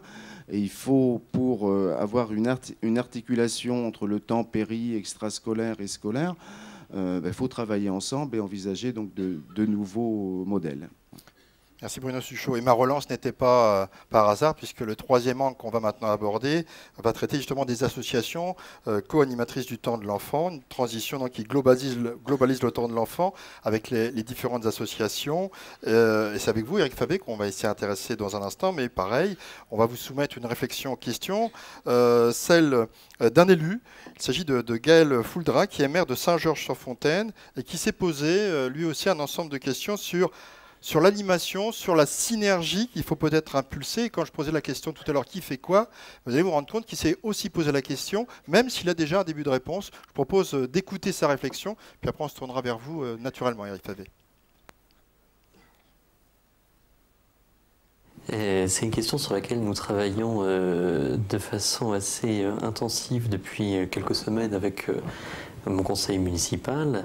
Ici, nous sommes donc à Saint-Georges-sur-Fontaine. C'est une commune rurale de 880 habitants qui a une école et qui va de la maternelle jusqu'au CM2 avec des classes à double section. Et c'est vrai que on est assez satisfait du travail qui est effectué, des travaux qu'on effectue de manière générale avec les services de l'éducation nationale et nos enseignants. Et c'est vrai que là, on a essayé de réfléchir de façon commune à ce qu'on allait pouvoir mettre en place dans le cadre de la réforme des rythmes scolaires.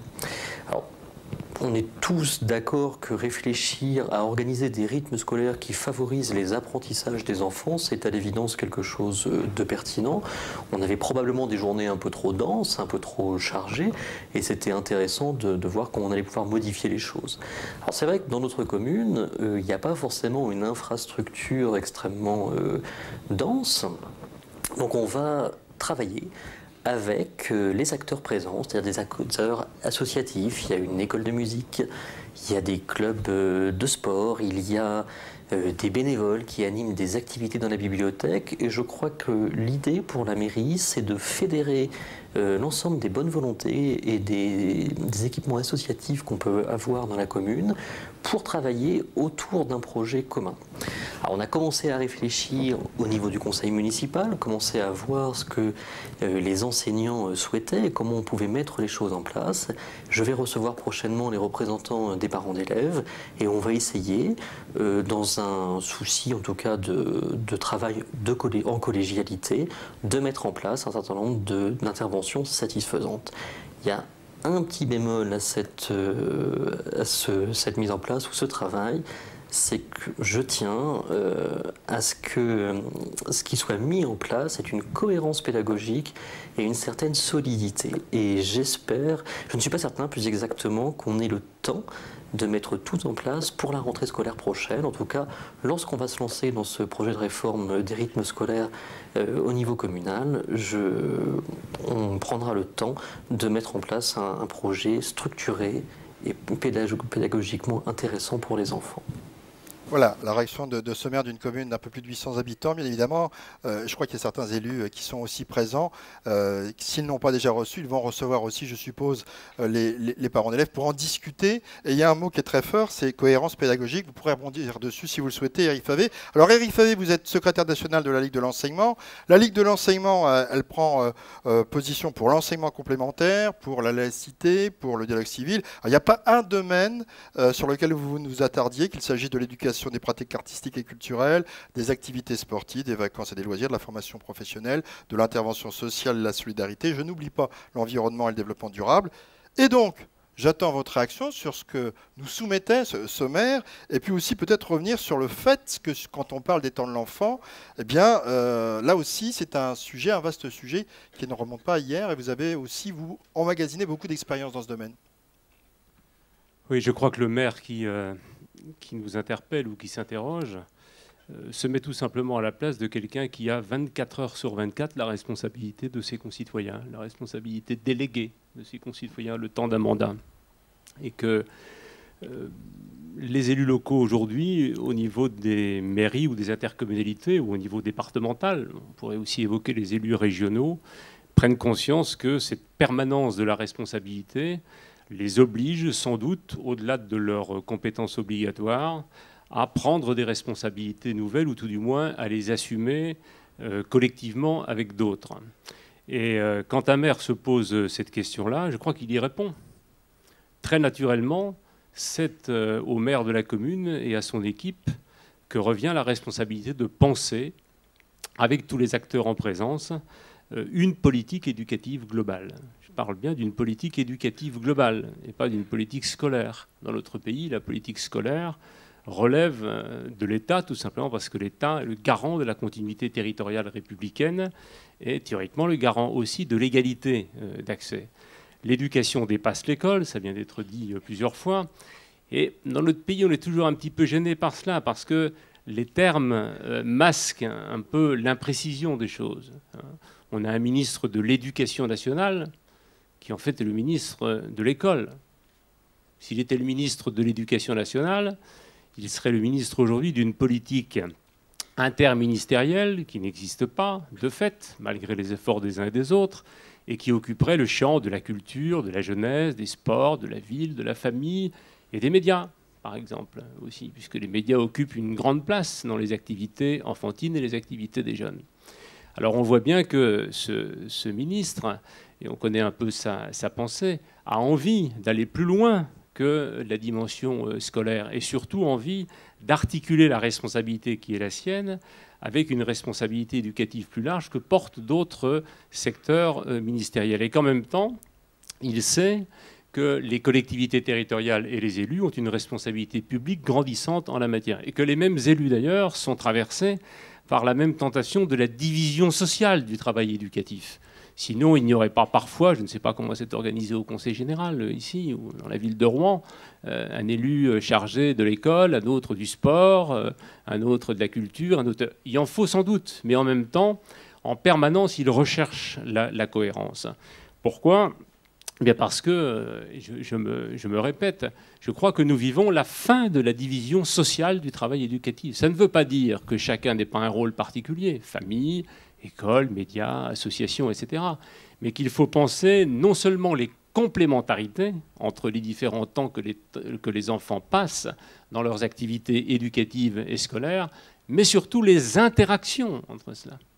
Ça n'est pas vraiment nouveau, et sans être nostalgique en quoi que ce soit, quand on relit la fameuse lettre de Jules Ferry aux instituteurs, souvenons-nous que le vieux Jules invitait les enseignants à avoir beaucoup d'égards à l'égard des familles, à respecter notamment la fonction en termes de valeurs et en termes d'éducation que les familles devaient avoir. Et en même temps, il invitait implicitement les instituteurs et les institutrices, il y en avait peu à l'époque d'institutrices, il les invitait à faire en sorte que leur mission soit une mission articulée et corrélée implicitement à la réalité locale, sans pour cela s'enfermer exclusivement dans des références territoriales. Voilà.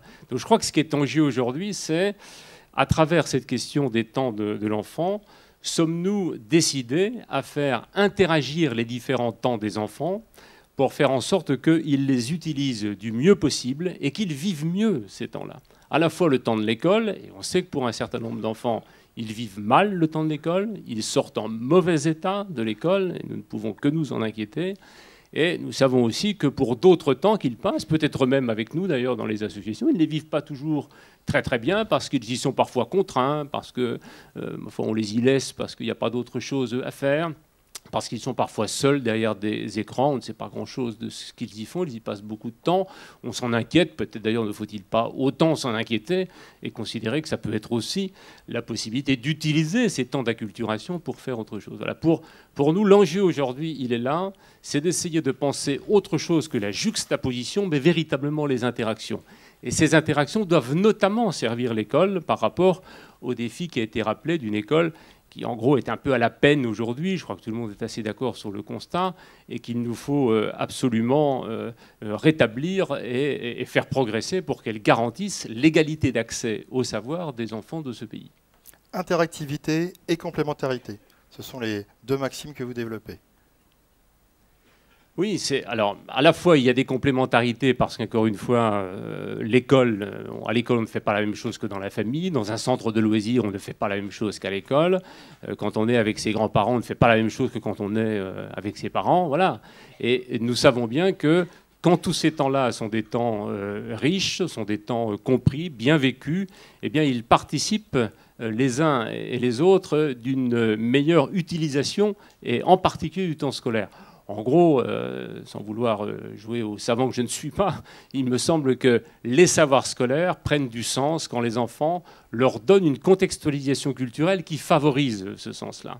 Or, aujourd'hui, il y a une forme d'isolement de l'école, voilà, dans ses propres difficultés, malgré l'acharnement des enseignants qui font parfois preuve de beaucoup d'héroïsme pour sortir de cette situation-là. Et puis il y a aussi une forme d'isolement des parents, ça a été rappelé tout à l'heure, dans la difficulté qu'il y a aujourd'hui à penser la transmission, par exemple, y compris dans un cadre familial. Et je ne vous parlerai pas parfois de l'isolement des militants et responsables associatifs qui ont l'impression parfois de récupérer un petit peu les restes. Ce qui me semble qu'il faut avoir à l'esprit, quand on pense les temps de l'enfant, c'est d'imaginer ce qu'est, en temps concentré et continu, la vie d'un enfant de 12 ans qui quitte l'école primaire et qui entre au collège. Qu'a-t-il fait de ces temps-là? On le sait à peu près, d'une manière empirique. Je ne crois pas que ça ait fait d'ailleurs l'objet d'une étude scientifique très poussée. Donc ce que je vais vous dire ne relève que de l'empirisme et de l'expérience de militants associatifs qui discutent avec des enfants et qui vivent avec eux parfois des temps longs. Je pense à l'exemple d'un centre de vacances ou d'un centre de loisirs. On a beaucoup d'expériences rapportées. Qu'est-ce qu'a fait un enfant de 12 ans de ses 12 années de vie? Il a dormi 4 ans. Il est allé 1 an à l'école. Il a passé 1 an derrière la télévision, 1 an derrière d'autres écrans. Il a passé à peu près 1 an en activité organisée ou de loisirs, ou en fréquentation culturelle ou dans des clubs sportifs. Puis il a passé 4 ans en activité domestique et familiale. Le temps de l'école est extrêmement relatif dans ces 12 années. Mais il est extrêmement important. Mais on voit bien que l'école est contestée dans son rôle culturel de socialisation par les autres temps, dont on sait peu de choses aussi. On aurait donc intérêt à penser, encore une fois, les corrélations ou les interactions entre ces temps-là pour faire en sorte que, sur un certain nombre d'objets communs, en sortant quelques mots valises, la citoyenneté, les savoirs émancipateurs, la capacité d'avoir le respect de soi-même et des autres, de comprendre ce que sont des cadres collectifs, d'avoir le sentiment qu'on accède à la liberté quand on aide aussi les autres à le faire. Bref, tout un tas de choses qui peuvent apparaître des grandes conceptions philosophiques et conceptuelles, mais qui ont leur traduction dans la réalité locale des éducateurs. Chacun sait, quand on a été enseignant et en même temps, par exemple, militant d'un club sportif ou animateur de l'UCEP, le secteur sportif scolaire de la Ligue, que quand des enfants prennent part à l'organisation d'activités sportives, qu'ils apprennent à arbitrer des rencontres sportives, ils comprennent le sens de la règle et ils donnent du sens à ce que, par ailleurs, ils ont appris ou qu'on leur a enseigné sous la forme d'un rappel de ce qu'est l'ordre, la loi, etc. Les 7 piliers qui fondent le socle commun de connaissances et de compétences, qui bientôt sera aussi de culture, sont 7 piliers qui ne prennent sens que dans l'articulation qu'il y a entre les apports théoriques de l'école et la vie sociale et culturelle des enfants. Merci, Eric Favé. Oui, bien sûr. Alors, vous l'avez vu dans les 3 vidéos qui ont été présentées en ouverture des interventions de nos 3 experts, il y avait une somme de réflexion déjà, qui correspondait déjà à des questions que vous nous avez fait parvenir. En tout, on a récolté, puisqu'on vous a demandé si vous avez des questions à poser, on s'est bien douté que vous en auriez, mais il y en a une 50aine qui sont revenues, et ensuite on les a mis par famille par rapport à nos thèmes de ce soir. Les questions récurrentes, qui sont totalement légitimes sur le financement, sur comment je vais faire dans ma commune pour... On ne les a pas écartées, elles sont là. Ceci dit, je ne suis pas sûr qu'on ait des réponses ce soir. On est apporté concrètement à la question précise sur une commune d'une taille, un tel et un tel, qui sont encore une fois des questions totalement légitimes et d'actualité, mais ça ne rentre pas totalement dans la thématique qui nous réunit ce soir, puisque le thème, c'est d'essayer de réfléchir globalement sur ces rythmes. Alors, on a quand même une somme de questions qui sont là. Je vous les soumets et je vous demande de jouer le jeu. C'est-à-dire de faire relativement court dans vos réponses. Et puis, on parlait de complémentarité et d'interactivité. Eh ben, on va voir si ça marche également avec vous. Première question, autour des programmes scolaires adaptés au temps et à la capacité d'attention de l'enfant en allant jusqu'à intégrer les biorhythmes. Et la personne demande si on peut imaginer la relaxation à l'école, la sophrologie, voire plus. Réaction? Je teste. Oui, je veux bien agir. Je vais agir très rapidement. Moi, je ne parle pas de biorhythme. Hein. J'essaie de parler de rythme biologique, et ça se limite au sommeil, l'élimination des déchets urinaires, des choses comme ça, que je n'ai pas étudié sur le terrain. Ça, je laisse ça à mon collègue Montagnier quand il avait fait ses expérimentations, ce qui serait très difficile d'ailleurs aujourd'hui à réaliser. Parce qu'il ne faut quand même pas tromper... Enfin bref, je ne vais pas me développer parce qu'après ça va être trop long. Bon, moi je me préoccupe des variations, je vous l'ai dit, périodiques des comportements. Ça peut s'appeler de la chronopsychologie. puis ça s'arrête là. Alors maintenant, il faut... Est-ce qu'on tient compte de cela? Bah oui, il faut en tenir compte, bien sûr, puisque sinon ça ne servira à rien ce qu'on fait. Alors, vous savez, il y a la politique qui dit allez chercher, ils cherchent, ils ne trouvent jamais. Bah si, nous on a trouvé. Hein. Il y a quand même quelques données qui ont fortement inspiré d'ailleurs nos préconisations ont fortement inspiré certains points de la refondation là. Il faut profiter des moments forts, des moments faibles. Ça a été évoqué tout à l'heure. Il faut savoir placer au bon moment les activités les plus sollicitantes d'un point de vue cognitif, mais voire aussi physique. Et quand il y a des efforts à fournir, il faut choisir les bons moments. Voilà. Ce que je vous dis, c'est vrai pour la journée, c'est vrai pour la semaine, c'est vrai, un peu moins vrai pour l'année, parce que bon, là, on connaît moins. Alors, il y a une question qui concerne... tout le monde, mais Éric Favé y a déjà partiellement répondu, mais je vous la cite, c'est peut-on privilégier le bien-être de l'enfant plutôt que la performance en milieu scolaire? J'y avais plus ou moins répondu déjà tout à l'heure, mais bon, une question de performance. Alors, bon, le terme de performance peut prêter à confusion à diverses interprétations, mais ce qu'on sait, c'est qu'il y a une espèce de course aujourd'hui, plutôt à la compétition, je dirais, qu'à la performance, qui est générale dans notre société, dont on sait les dégâts qu'elle fait. Et il semblerait que l'école n'y échappe pas. Il semblerait même que ce modèle scolaire, qui est un modèle fondé plutôt sur la détection des meilleurs et la fabrique des meilleurs, soit un modèle qui écrase ceux qui ne se reconnaissent pas dans ce système de sélection. En gros, la centrifugeuse est terrible pour ceux qui ne sont pas reconnus par elle. Et c'est ça qui fait des dégâts.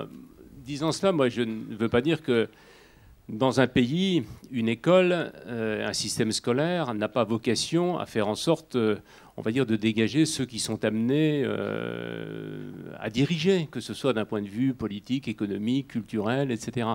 Mais une société n'est pas faite que de dirigeants. Chacun a sa place. Et en démocratie, notamment, si je prends un exemple que je connais un peu parce que je suis issu de cette région, dans le domaine de l'automobile, indépendamment de la crise qui traverse aujourd'hui, le sous-préfet à la sécurité routière, qui a un haut niveau de qualification et de formation initiale, est aussi important que l'ouvrier professionnel hautement qualifié qui travaille sur les systèmes de frein et qui fait en sorte que toute voiture qui sorte de la chaîne freine correctement.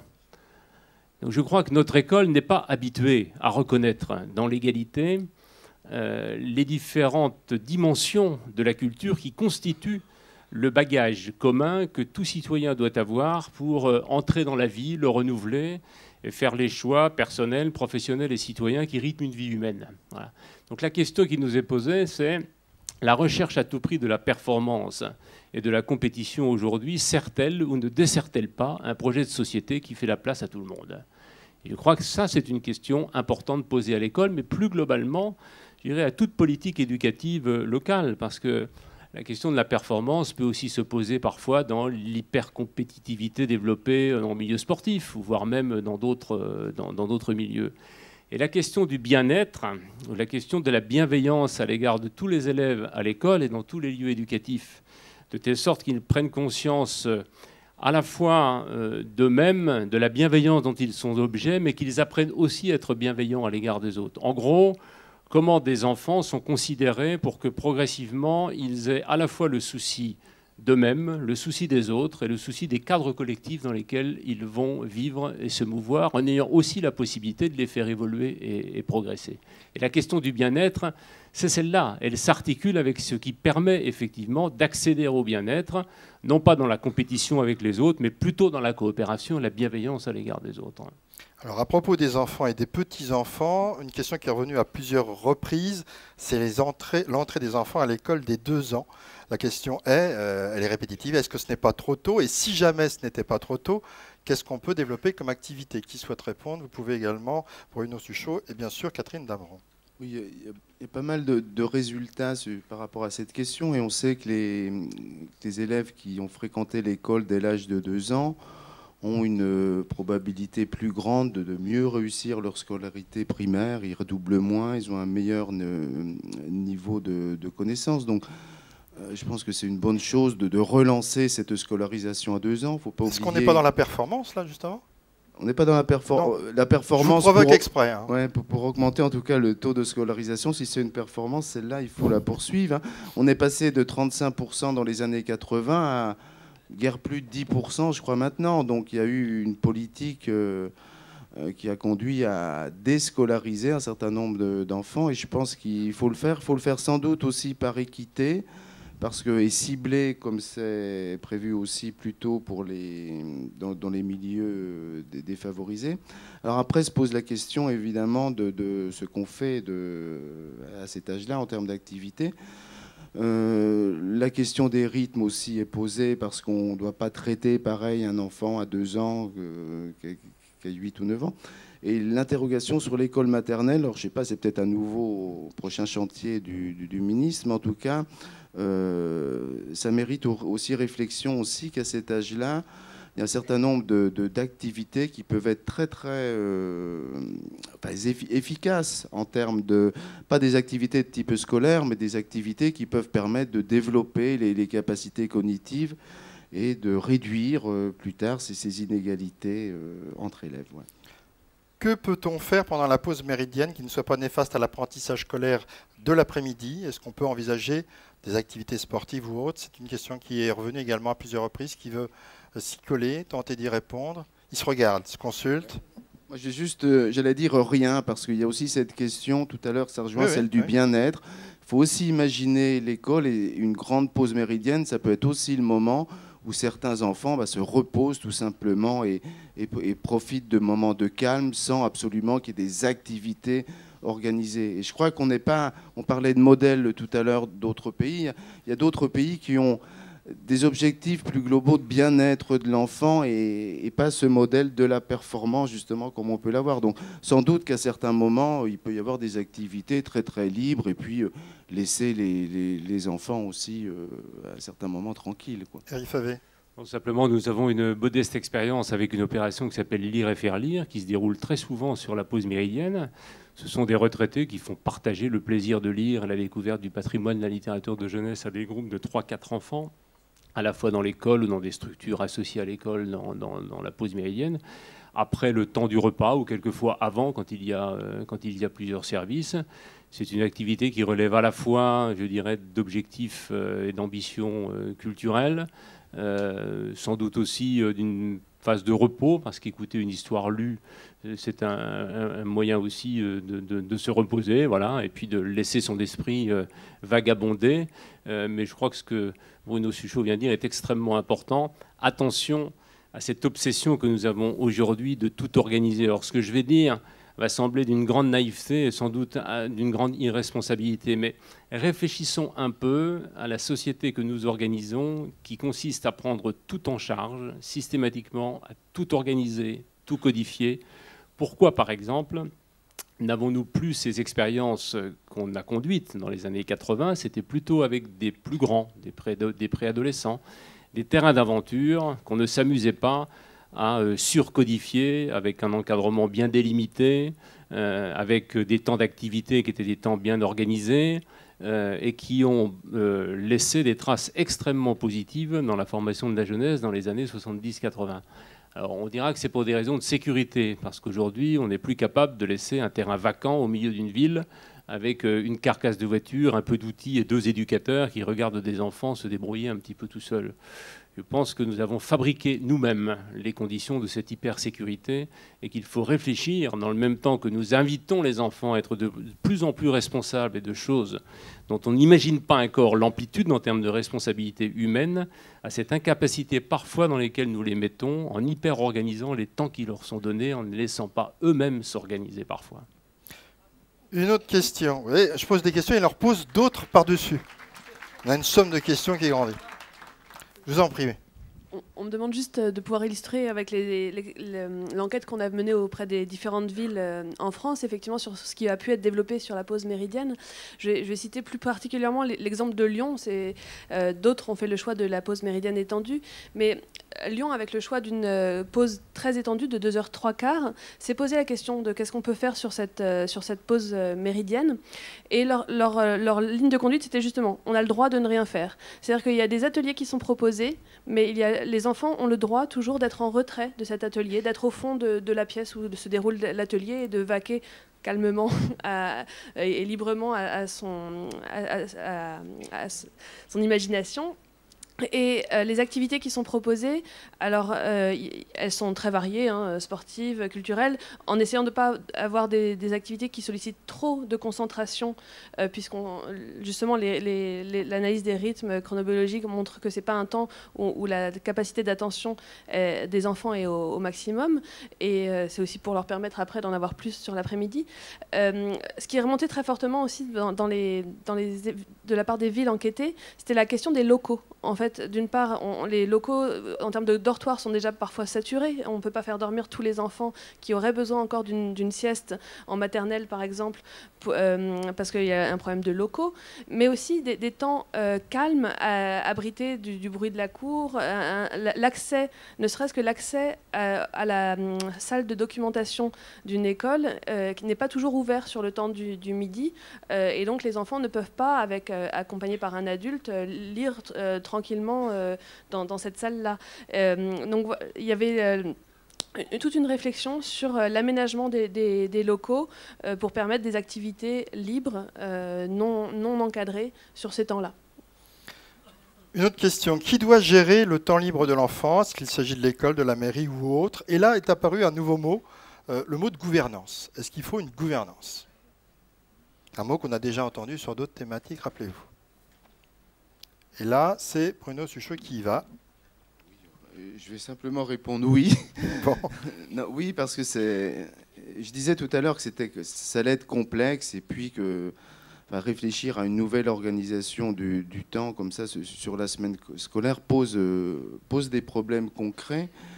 Et je disais aussi que ça pouvait donner l'occasion de réfléchir à une nouvelle organisation du temps à l'intérieur de l'école aussi, et notamment par exemple la possibilité, si on, je vais dire un gros mot, mais si on optimise toutes les ressources humaines, enfin tous les personnels disponibles, que ce soit les enseignants, mais aussi les animateurs, etc., il y a sans doute la possibilité d'avoir des prises en charge systématiques de petits groupes d'élèves pour lutter contre la difficulté scolaire, mais le faire de façon systématique. Et c'est possible à une seule condition, c'est que ce soit évidemment organisé, prévu, et il faut bien que quelqu'un coordonne tout ça. Et je ne suis pas sûr que cette coordination puisse se faire à l'échelle entière d'une commune. Sans doute que le directeur d'école, par exemple, ou je ne sais pas, il faut réfléchir en tout cas à qui peut coordonner ce genre d'activité. Et c'est ça aussi qui est nouveau dans cette réforme des rythmes scolaires, c'est l'articulation entre le périscolaire et le scolaire. François Testu, vous voulez apporter Juste un tout petit point, il me paraît tout à fait logique qu'il y ait une coordination de toutes ces interventions, dans la mesure où le projet il est fait collectivement, ce n'est pas le projet d'une personne, donc de plusieurs intervenants. Donc une fois que le projet est élaboré, il faut le mettre en application, et là il faut une coordination, ça paraît évident.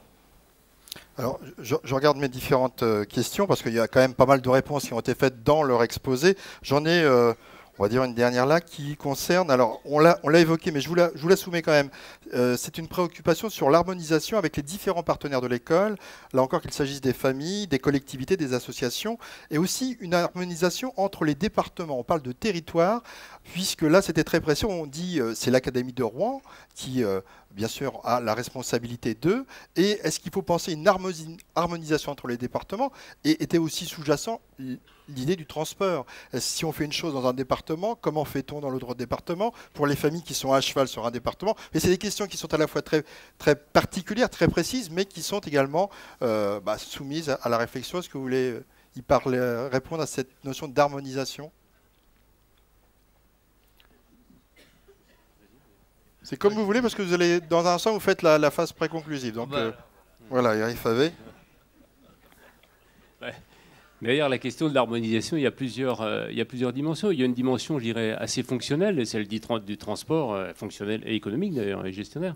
Celle des transports en est une et non des moindres, parce que tout développement d'activité, toute ambition éducative nouvelle signifiera forcément développement de projets d'action qui risquent de nécessiter des transports d'élèves, d'enfants dans des lieux où ils vont avoir des activités, de modifier éventuellement les temps de passage, bref, tout un casse-tête auquel j'imagine d'ores et déjà les départements sont en train de travailler, puisque c'est eux qui ont la plupart du temps la responsabilité du transport.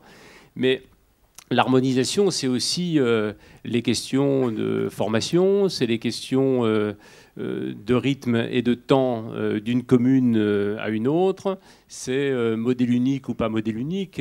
Nous, ce que nous notons avec satisfaction pour le moment dans les préconisations du ministère de l'Éducation nationale, et c'est assez nouveau, même si nous nous méfions souvent au niveau associatif de la manière dont les textes sont interprétés. Voilà. Pour faire court, je crois souhaitable que nous rétablissions dans notre pays un principe démocratique de base qui a souvent servi, qui consiste à dire que tout ce qui n'est pas interdit est autorisé. Merci. Ça nous permettrait, par exemple, quand on voit un document plutôt bien fait, qui assure la promotion des nouveaux temps scolaires, donner l'exemple de quelques organisations possibles, de ne pas transformer des exemples en normes. Ce n'est pas parce que dans le document qui circule figurent 4 ou 5 schémas possibles que c'est les seuls possibles. Ce n'est pas parce que le document fait état d'un temps scolaire maximum de 5h30 par jour que c'est 5h30 partout. Ce n'est pas parce que la pause méridienne est, comme Madame le recteur l'a rappelé, au moins d'1h30 qu'elle ne peut pas être de 2h30. Voilà. Et donc, quand on dit harmonisation, il faut essayer de veiller à ce que cette harmonisation serve l'intérêt commun et pas simplement la simplification pour servir déjà, je dirais, la gestion rationnelle et efficace de la puissance publique. Si c'est harmonisé pour faire en sorte qu'à l'échelle d'un même territoire, des familles qui, par exemple, pour des enfants, comme on dit maintenant, qui sont multiparentaux et qui ont voilà, des enfants de parents séparés, qui sont amenés à passer d'une école à une autre distante de 30 km, qu'ils aient sur cet espace-là une relative harmonisation pour ne pas à vivre, eux, des temps qui sont à nouveau désynchronisés, c'est une dimension importante de la réflexion. C'est ça qu'il faut, je crois, mettre au cœur d'une réflexion sur la question de l'harmonisation. Je ne veux pas dire que les questions de gestion ne sont pas importantes, de personnel, de transport, etc.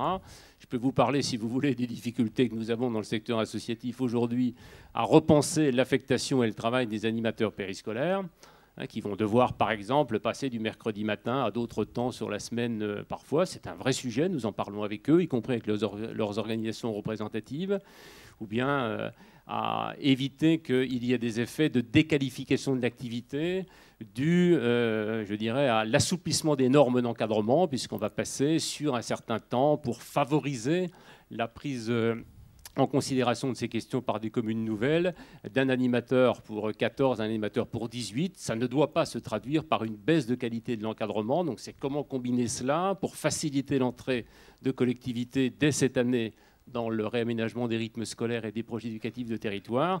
Voilà des questions qui sont importantes. Voilà. Mais l'harmonisation ne doit pas être la normalisation d'un territoire.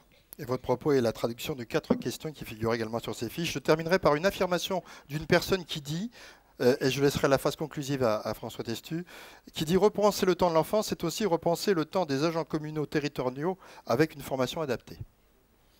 Monsieur le grand témoin, c'est à vous de faire cette phase pré-conclusive. Pré-conclusive, bien. Mais je vous remercie, vous me laissez 1 heure là. 1 heure, c'est ça, bien, merci. Bien, ben j'ai appris, on apprend à tout moment et à tout âge, pas mal de points ce soir. Et pour moi, de ce débat, il ressort 3 points importants. D'abord, il a été à nouveau rappelé la difficulté de concilier le respect de l'enfant, de ses besoins et les besoins de l'adulte. Ce qui, d'ailleurs, à une époque révolue, a conduit à mettre l'expression rythme scolaire à toutes les sauces.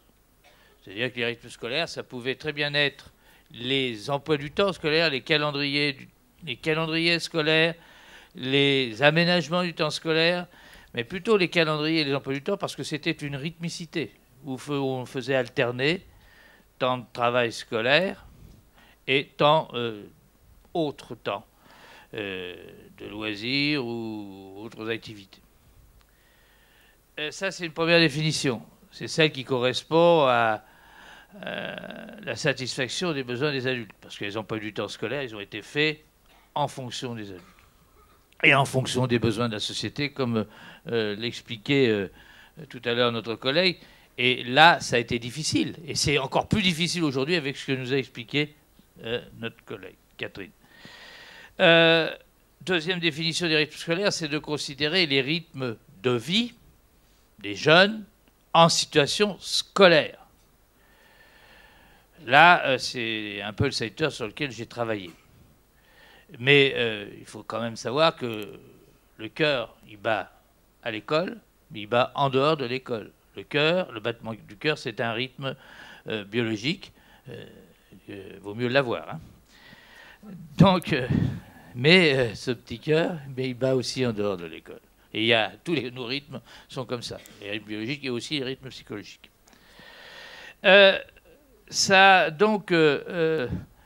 Cette difficulté m'a rappelé une anecdote.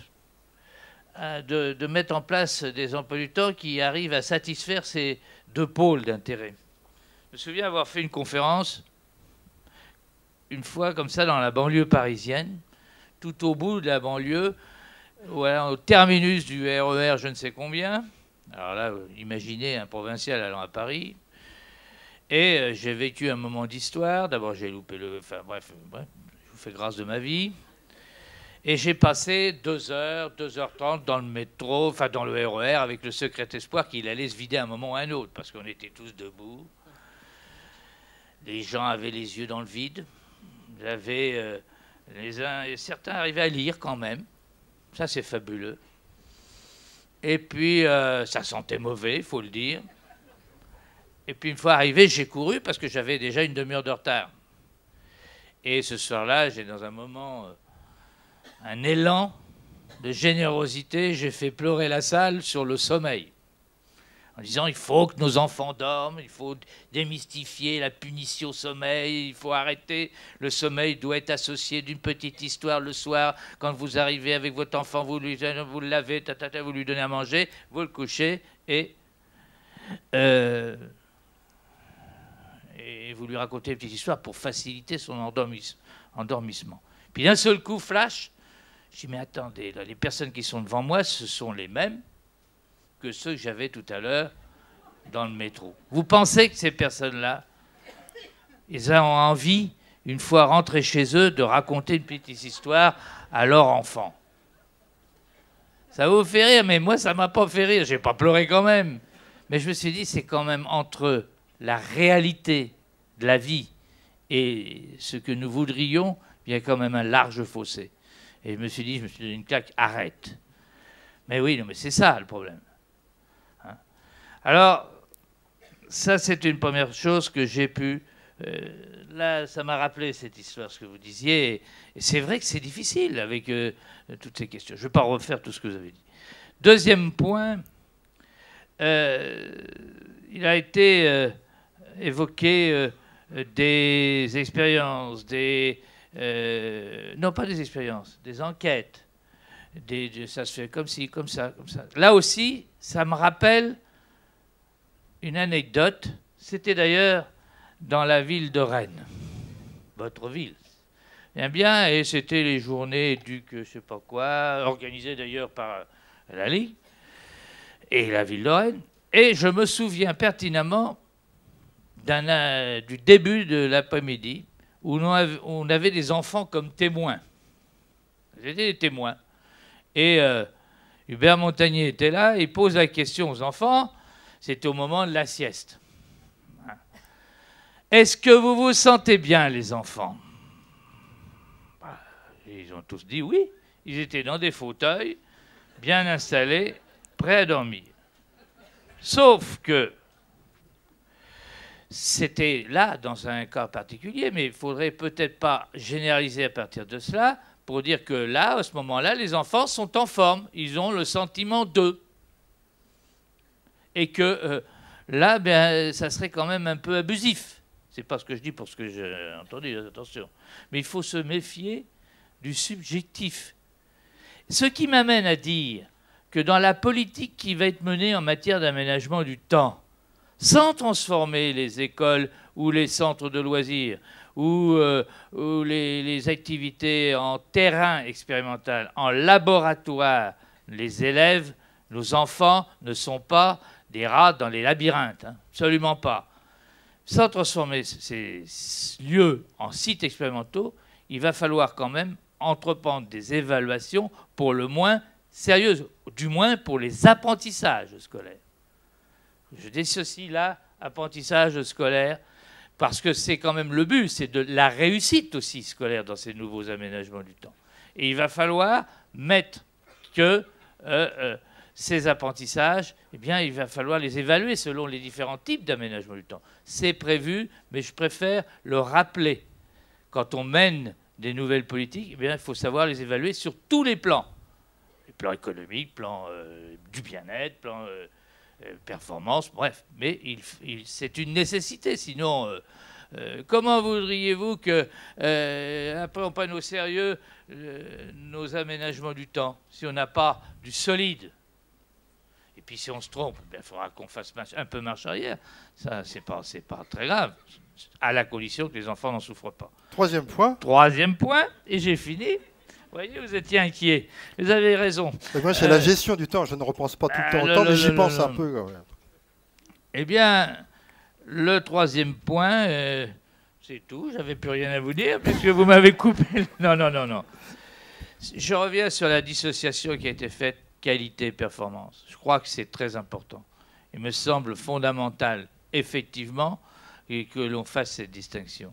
Mais moi, ce que je souhaite, c'est que pour l'école, puisque c'est mon secteur plus particulièrement, eh bien, on ait les performances dans le bien-être. Et que nous mettions tout en place pour qu'au moins, en matière d'aménagement du temps, nous proposions des emplois du temps qui n'aillent pas à l'encontre des rythmes de vie des jeunes. C'est une des conditions de la réussite. Ce n'est pas la seule. Il est bien évident qu'il y a beaucoup d'autres facteurs qui participent à la réussite éducative de nos élèves, de nos enfants. Et je mettrai en premier la complémentarité. Les travaux que j'ai menés montrent que lorsque vous proposez des activités complémentaires à l'école, eh bien, vous avez des élèves qui sont beaucoup plus performants, qui sont beaucoup mieux dans leur basket et qui sont heureux. Et c'est quand même une réussite, là, pour les politiques, de proposer des politiques de ce type-là dans les quartiers où les enfants n'ont rien en dehors de l'école. Voilà ce que je voulais dire en conclusion. Merci François Testieux.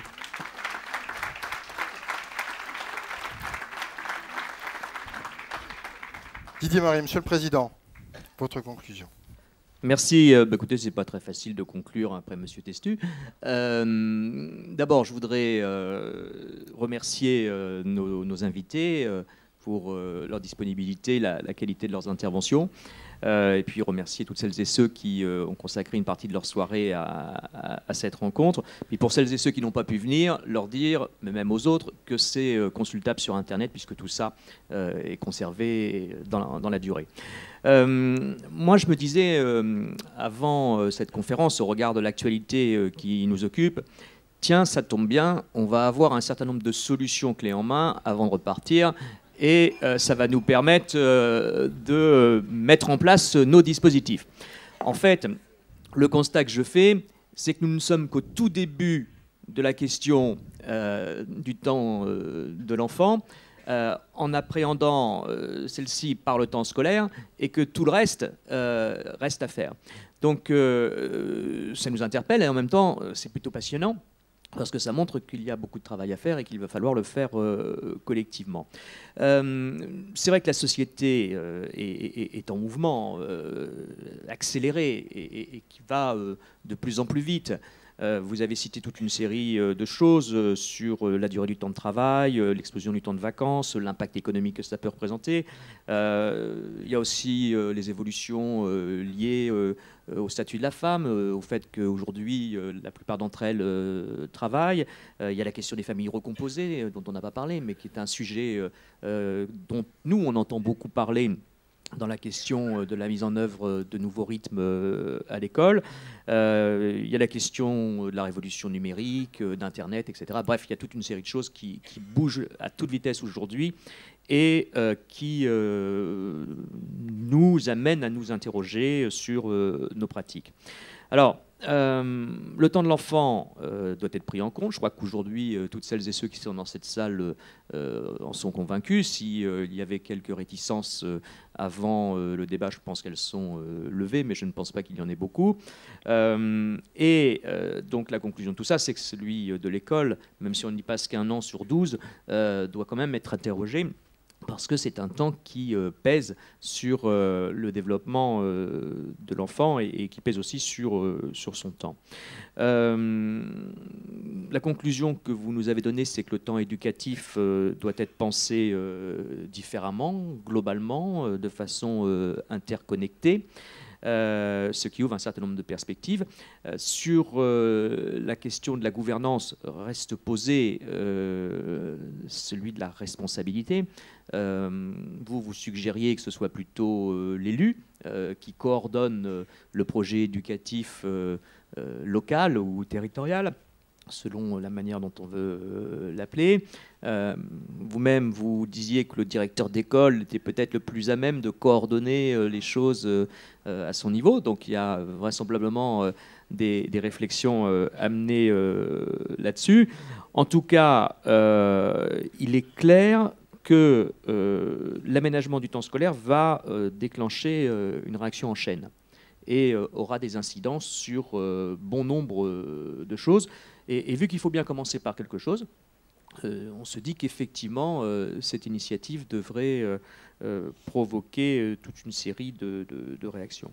Alors, on ne peut pas non plus se cacher derrière le petit doigt. Tout cela va interpeller toute une série de gens. D'abord, parler pour nous, ça va interpeller les élus. D'ailleurs, moi j'ai noté qu'il y en avait beaucoup déjà qui nous interpellaient sur la façon de faire. C'est vrai que les élus se demandent si ils ont eux-mêmes les compétences, s'ils ont les compétences à l'intérieur de leurs équipes administratives et techniques. Ils se demandent comment ils vont appréhender les choses. Est-ce qu'ils sont à l'initiative, coordinateurs, fédérateurs, organisateurs? Bon, cette question-là, ils vont se la poser, ils se la posent, et ils vont devoir y répondre rapidement. Je crois que dans ce domaine comme dans d'autres, il n'y a pas une vérité unique, il y en a vraisemblablement plusieurs, et tout ça passe là aussi par un ensemble de coopérations bien pensées. Ce n'est ni le maire qui pourra décider seul, ni le directeur d'école qui pourra décider seul, ni même monsieur le directeur de l'éducation nationale, vous qui pourrez dire à tout le monde il faut faire comme ci et pas comme ça. Donc c'est un travail collaboratif. Ça pose bien évidemment pour les collectivités la question des moyens, parce que dans une période de raréfaction de l'argent public, on a tous fait globalement nos comptes, on sait qu'il va falloir qu'on mette un peu la main au porte-monnaie, mais en même temps, quand on est élu de la République, responsable sur un territoire, j'ai la conviction que la première des responsabilités, c'est de préparer notre jeunesse à son avenir. Et donc, si on doit faire un certain nombre de choix et d'arbitrage politique et budgétaire, on doit, de mon point de vue, c'est ce que nous faisons ici au département, les faire en faveur de la jeunesse, de son éducation, de sa formation, de son accès à la culture, de son accès aux loisirs et de son épanouissement. Et donc, voilà, c'est un choix qui s'offre aux élus et qu'ils devront affronter dans les meilleurs délais pour pouvoir répondre aux attentes et aux besoins des enfants. Ça interpelle bien évidemment l'éducation nationale, car si une première étape est faite, avec le lancement de cette réforme des rythmes, il n'en reste pas moins qu'il y a un certain nombre d'autres questions qui restent en suspens, qu'on a rapidement évoquées, comme par exemple la question des programmes. De leur amplitude, de leur diversité, de leur adaptation. Il y a là un autre chantier à ouvrir, qui n'est pas facile, parce qu'à chaque fois qu'on l'a ouvert, on s'est trouvé confronté à pas mal de difficultés. Mais en tout cas, j'ai le sentiment que très rapidement derrière, quand on aura questionné les rythmes, on devra questionner le contenu du temps passé à l'école. Ça va interpeller aussi les enseignants dans leur pratique. Et je pense, pour avoir été enseignant pendant quelques années et directeur d'école, que le plus dur, c'est d'imaginer les collaborations avec des partenaires extérieurs. Parce que quand on est instit, bon, on est quand même l'instit de la classe, quoi. Et on est heureux d'accueillir un prof de musique, un animateur sportif, un spécialiste dans telle ou telle question. Mais le projet éducatif de l'école, il est porté par l'équipe pédagogique et il n'est pas toujours, même si tous ceux qui sont dans la salle peuvent le faire, mais il n'est pas toujours partagé avec les tiers. Et avec notamment l'éducation populaire et toutes celles et ceux qui peuvent intervenir dans le champ de l'éducation de l'enfant au-delà du temps scolaire. Ça interpelle aussi les familles. Et je crois que c'est peut-être un des sujets les plus délicats sur leurs responsabilités. On parle de temps en temps de l'école des parents, du besoin de reconsidérer leur relation à l'enfant, notamment la relation d'autorité, qui n'est pas à confondre avec l'autoritarisme, mais l'autorité parentale représente quelque chose. Aujourd'hui, elle est questionnée, donc elle le sera nécessairement.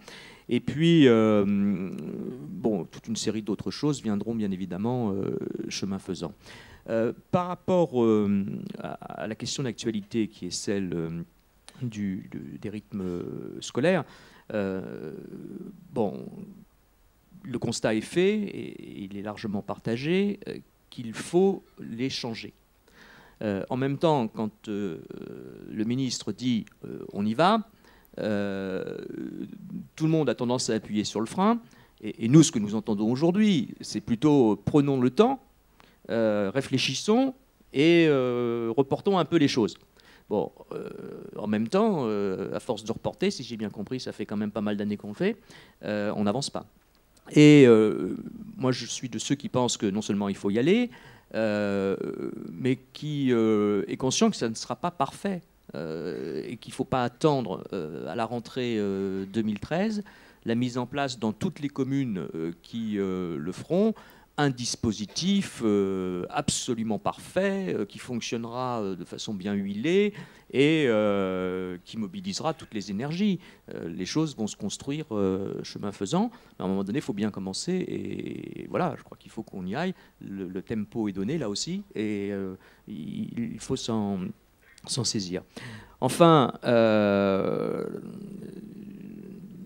l'école a une responsabilité, mais comme le disait un grand savant qu'on ne peut pas contredire, Albert Einstein, l'école devrait avoir pour but de donner à ses élèves une personnalité harmonieuse et non de les former en spécialistes.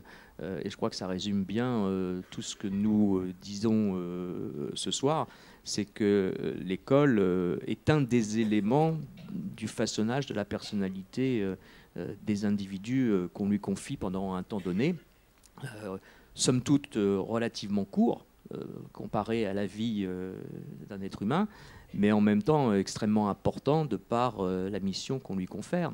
Donc l'école doit bien évidemment fournir les connaissances, mais plus que ça, elle doit faciliter, favoriser l'épanouissement de chacun et ne pas demander à tous d'être premiers de la classe, parce que dans une classe, on est plusieurs et c'est pas facile d'être toujours le premier. Faut bien l'être à tour de rôle. Donc, et ceci dans des matières différentes ou dans des façons de se réaliser différentes. Donc voilà, je voulais vous remercier toutes et tous de votre présence. J'espère que cette soirée, tout en nous interrogeant, vous aura apporté matière à réflexion pour les quelques semaines qui viennent et pour le chantier qui est ouvert dans le temps scolaire, et que à la suite de celui-ci ou simultanément à celui-ci, on va en ouvrir d'autres à nos échelles respectives et en particulier dans nos territoires. Donc merci à vous et bonne soirée. Merci. Juste un petit mot, parce que je sais que certains veulent les rencontrer. Ils sont à vos dispositions au moment du pôle l'amitié, on va l'appeler comme ça, qui vous est réservé. Puis je voudrais dire que pour, en fait, accélérer le temps, pour prendre de la vitesse sur des réalisations de projets communs, eh bien, il nous faut bien prendre le temps justement de conférences citoyennes. Et à ce sujet, d'autres sont proposés sur d'autres thèmes. Encore une fois, c'est pour nourrir la réflexion. En mars, il y aura une conférence citoyenne sur la lutte des femmes, progrès pour tous. En avril, la démographie médicale, enjeux de santé, enjeux de société. Et puis en mai, j'arrête là, une autre conférence citoyenne sur justement la citoyenneté européenne en question. Merci de votre attention. Échangez également avec nos intervenants autour d'un pôle d'amitié.